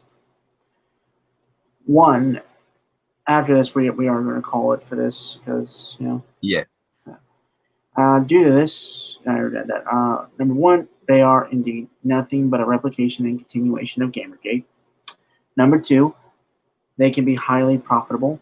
And number 3, they play a considerable role in alt-right radicalization.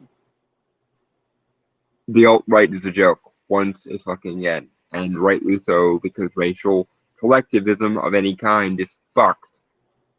However, given that Gamergate, Comicsgate, and all the other sorted gates are a reaction to a universal problem in very specific circumstances, the fact that they are similar to each other doesn't change at any goddamn thing. Feminists came for video games. The feminist ideology came for video games. And some gamers had an issue with that on the grounds that it got in the way of the actual quality of their games. Then feminists came for comics. And some comic book fans had issues with that because the ideology was getting in the way of the quality of the storytelling and the structure of the product, and so on. And they created similar movements in response to this. That doesn't mean they're somehow disingenuous. It means that feminism is a larger problem and a more influential force in the universe than just one industry or another. The more things feminism tries to co-opt and infiltrate and subvert, quote unquote, the more movements like that you are going to see. Because for every couple of people who will just passively consume whatever you put in front of them, there are some true, honest to goodness fans of the material that actually care about the material and want to see it handled well. Because true loving of something isn't just acceptance of whatever that thing might choose to do.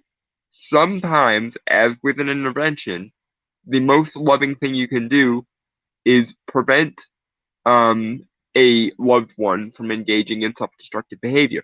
Well, when an entire genre of storytelling that you like engages in self-destructive behavior, it is far more fan-ish of you to engage in an intervention. That is what Comicsgate and Gamergate originally were. They were attempts by people that love games and comics to get games and comics back to a healthy state of being again. That's what they were. Anyway, moving forward. Thank God. Yeah, so like I said, we are calling quits for that. And we are moving on to something of lighter note.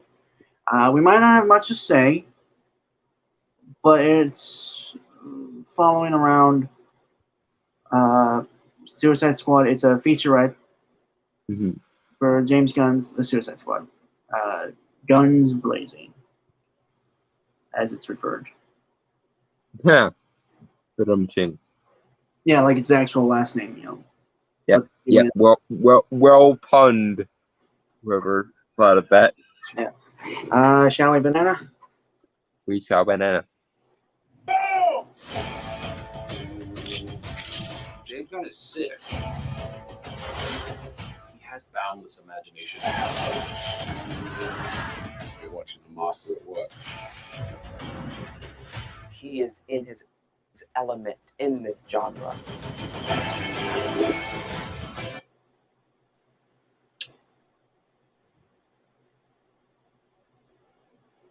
I got none. Yeah, this is just cool. Yeah. I might have to say while we get more into it. I'm gonna Right. wait. Yeah. Banana?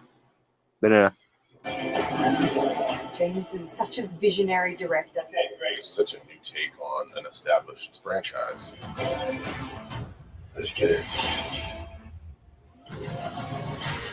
The movie's gigantic. I mean, it really is the biggest movie I've ever made, and I wanted to do most of it practically, and we did. I'm sorry, I saw a shot of him here. I don't know what the fuck was that. Hold on.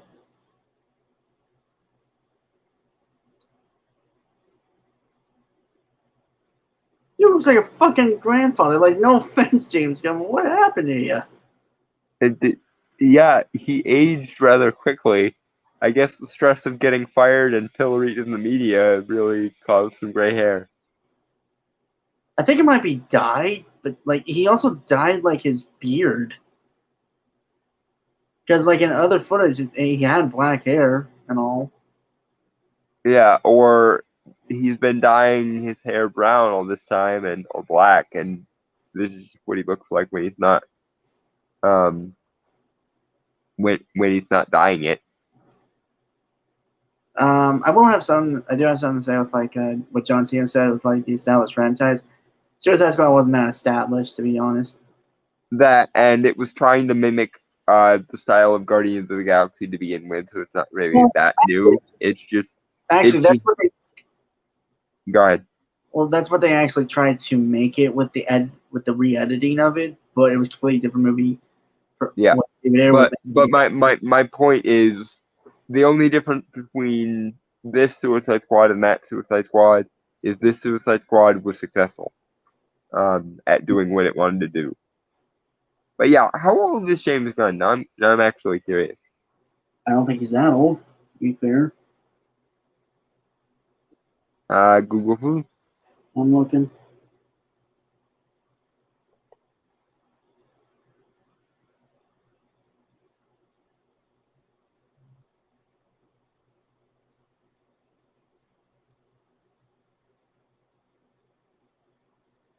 It's 54.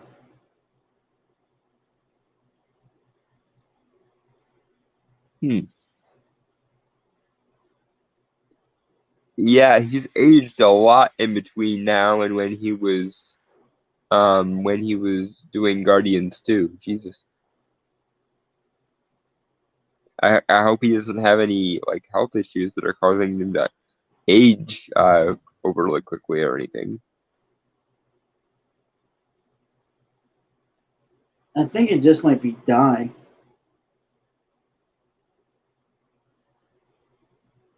Oh, well, he's also from St. Louis.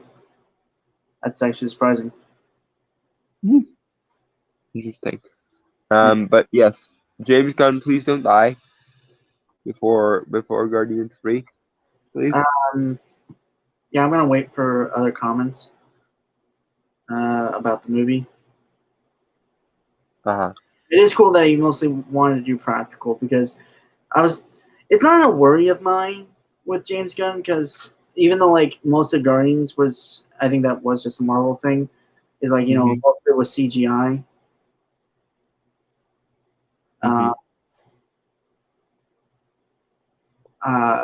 It looked good. It looked a lot better than most. Yeah, and I'm glad. I honestly hope that Sam Raimi kind of takes the same kind of tack when they're doing Doctor Strange 2.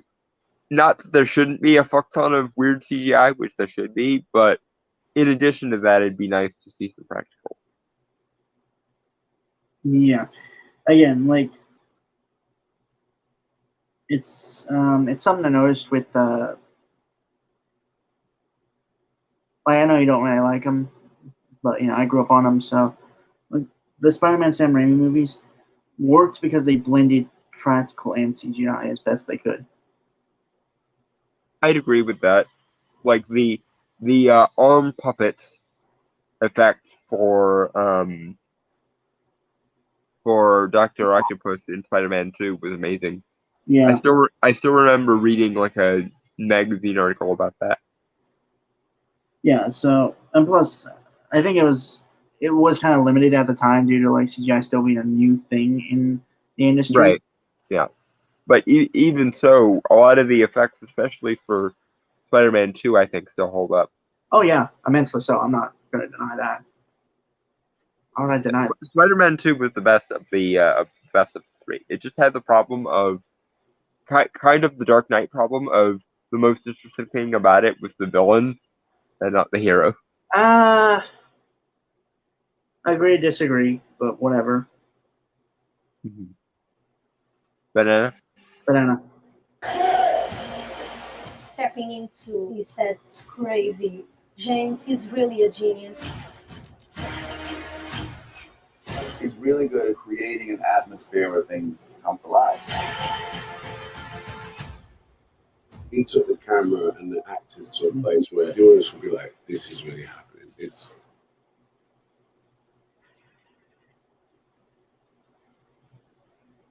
Okay. This okay. So I think I mentioned this before when we talked about the Suicide Squad by James Gunn. Yeah. You just get this sense of fun with it. Yeah, You almost as though it's actually trying to adapt what made the comics interesting or something. I mean, granted, the Suicide Squad comics have always kind of been. It's just weird, like darkly funny. Yeah, it's pretty perfect for James Gunn, in all honesty, to be honest with you. Honestly, it's probably probably. I'll be honest, it is kind of probably the better property for him than Guardians of the Galaxy. I mean, like I like his Guardians of the Galaxy, but I think for James Gunn as a director, the property of Suicide Squad works better for him. And hopefully doing a little bit of this before making Guardians 3 will give him some new ideas and some new inspiration that he can bring to Guardians 3.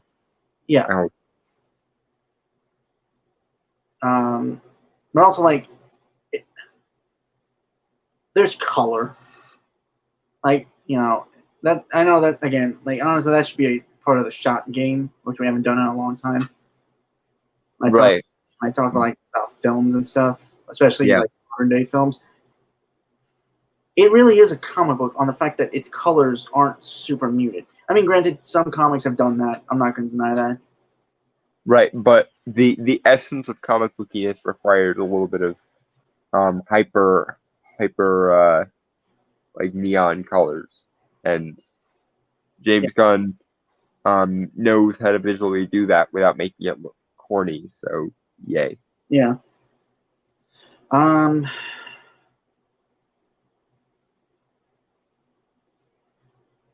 We gotta say, shall we, Banana? We shall, Banana. this is really happening. It's that visual. You're hearing the explosions, you're smelling the gunpowder, and that just ups the ante.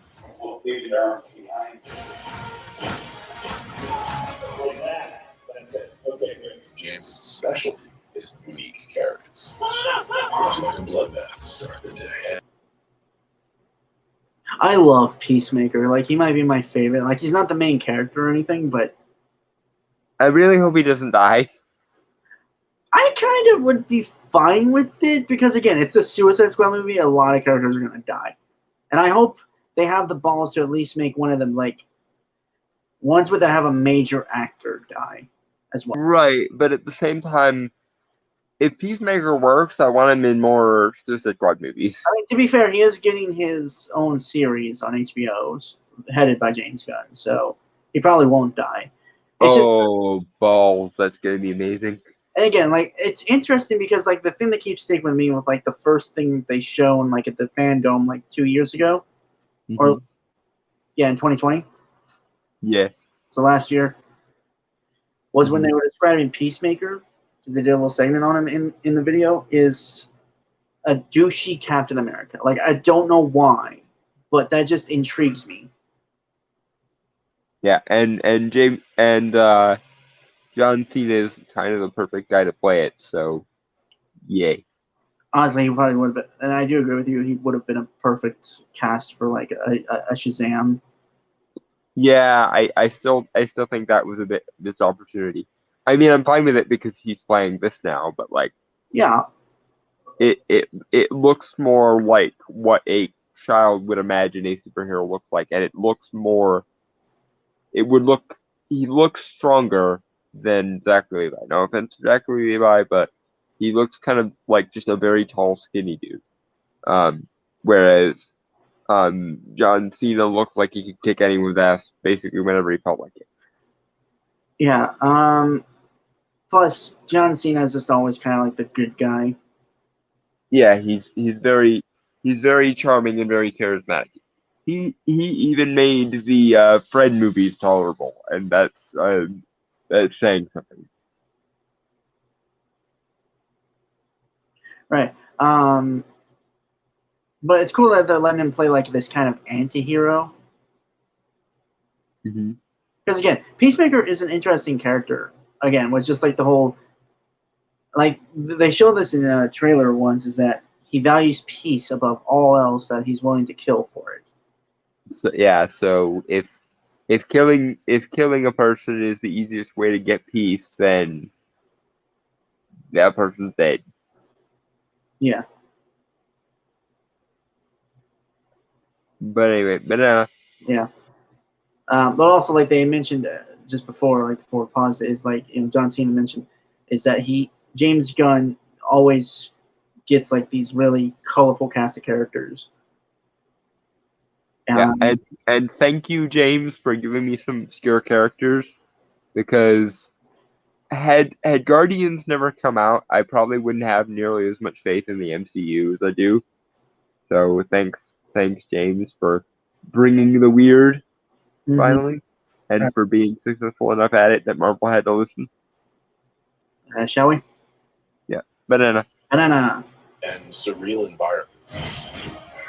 We shot in Panama. Everywhere you looked, it was incredible. It's brightly colorful and beautiful. I remember thinking it's just going to look wicked on screen.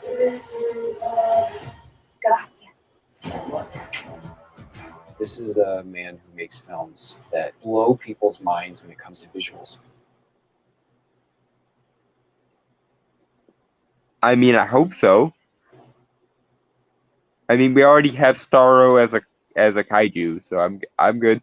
Right. Also,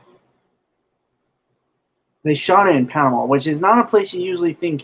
Not a lot of filmmakers go to film things, Mm-hmm. which is really fucking cool to me. Yeah, a very interesting place to film, and I'm sure because it isn't a place that many people go to film, they got pretty decent rates, so that's good for them too. Yeah. Imagine if they tried to film this in like Toronto or something. Yeah, it would have probably cost them more. To be honest with Or you. New Zealand. I want to see a James Gunn movie with a backdrop of New Zealand now, because New Zealand looks weird in the right places. So James Gunn. I would just prefer something besides of stereotypical places, you know. Mm-hmm. Hell, like I would love to see more of George Miller's home country of Australia. Actually, funny story. In high school, my crush that I had was actually planning on going to New Zealand after graduation. I don't know if he ever actually did it or not, but he was at one point planning on going to New Zealand after graduation as like a celebration thing. I hope he did it because it seemed like he would have had fun at it, but Also, I wanted to bring up the guy who's playing Polka Dot Man, Miss David Michelin. He's an actor that you see. I hope they give him a lot, because like he's one of those actors that you see a lot. Like he's in The Dark Knight. He was in Gotham, playing kind of two very similar characters. Mm-hmm. And everything I've seen of Polka Dot Man so far, from the trailer and stuff. Well, one thing, he's probably going to die, which is unfortunate. I mean, I hope not, because I would rather the more normal characters die and they keep the weird ones, to be honest. Right. No, I agree. I'm just saying. It's just like they put a lot of focus on him, and honestly, I'm kind of hoping they do that they're doing that as a red herring, obviously. Mm-hmm.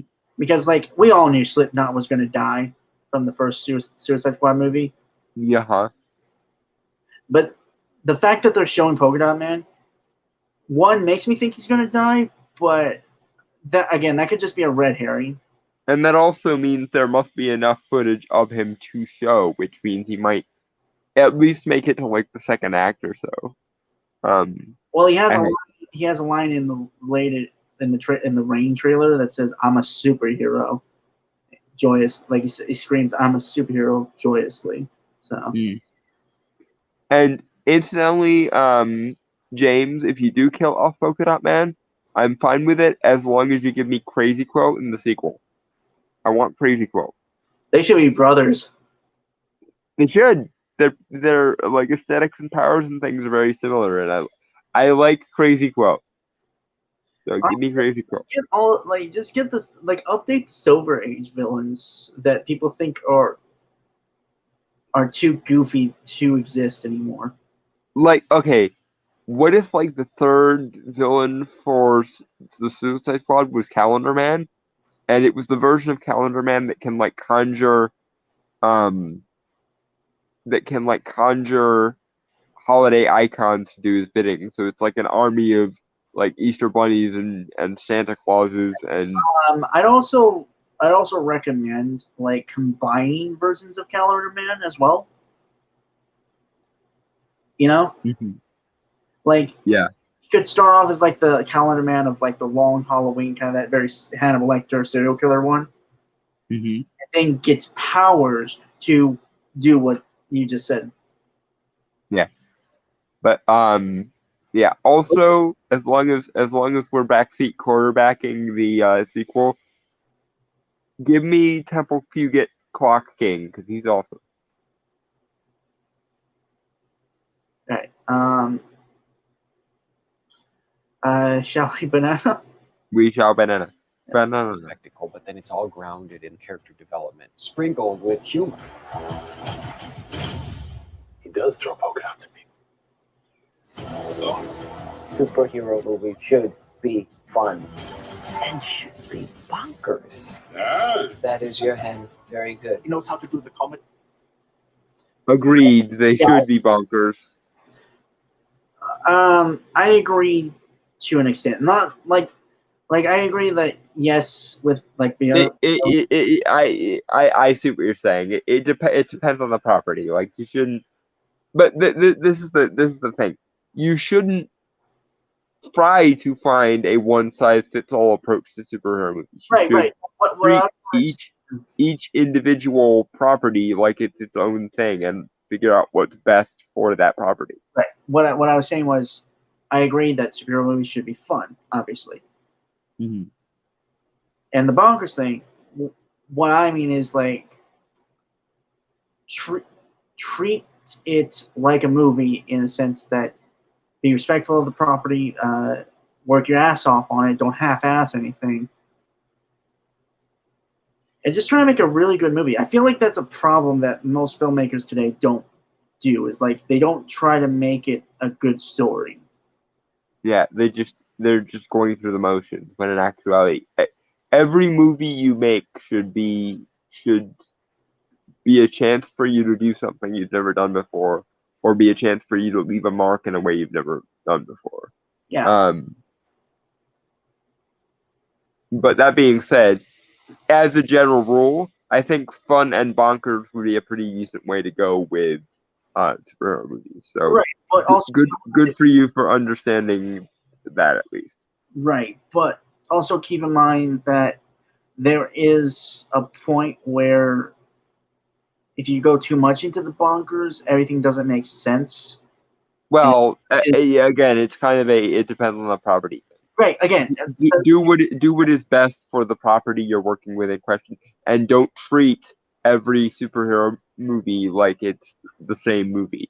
In the same way that not every Western is Blazing Saddles or like Dirty Harry, or in the same way that not every there's a vast difference between like Evil Dead, for example, and Hitchcock's Psycho, but they're both still horror movies.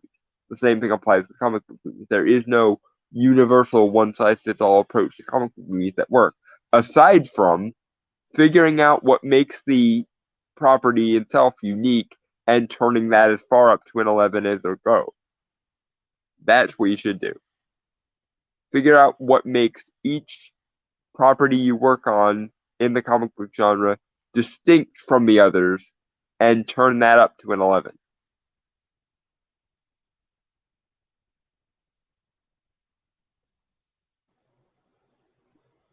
Shall we, banana? Yeah.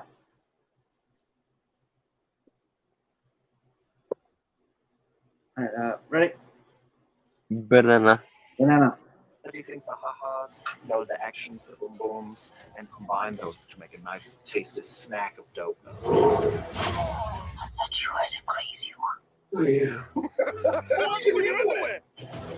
I was emboldened by Warner Brothers' faith in me to be able to do whatever we wanted with this movie.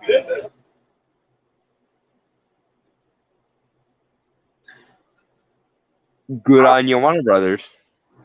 Yeah, you actually made a good decision. That is legitimately surprising. Yeah, and most importantly, you decided not to meddle, which is, frankly, the correct decision at all times, because when you meddle, you shoot yourself in the foot. 9 times out of 10. When have they ever done anything right when they meddled? Someone should have meddled with Patty Jenkins in Wonder Woman 2 and told her to cool it a little bit, I think. Okay, fair enough.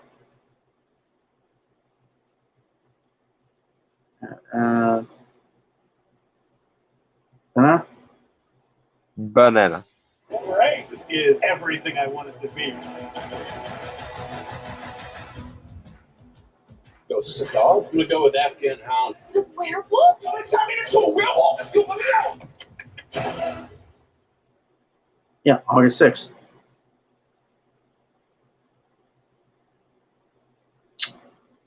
I'm looking forward to this more than really anything. And also, like, not to be rude, because these are some people we know. Mm-hmm. But the people who are like saying this doesn't look good, I greatly disagree. Yeah. The question is, what do you want? If this doesn't appeal to you, what would appeal to you? And if the answer is nothing, I'm just gonna hate on it regardless, then the problem is with you, and you need to learn to lighten the fuck up and enjoy things when the opportunity to enjoy things is granted to you. Now, granted, DC has a bit of a shoddy track record, and so does James Gunn. But every piece of evidence we've gotten for this movie so far has been kick-ass. So I'm operating under the assumption it's probably going to kick ass, because I'm not a cynical douchebag. Right. Yeah, I just look, if it sucks, like objectively sucks on levels of creativity and merit, we'll be the first ones to say so. Okay. Yeah, but the evidence, such as it is, suggests otherwise. Therefore, we're supporters for now, I guess. Yeah. Until there is evidence presented that it sucks, I have to go on what evidence I do have, and the evidence I do have suggests it will be pretty fun. So, meh. All right. I got nothing else to say. Dalton? Nope. We can do the outros.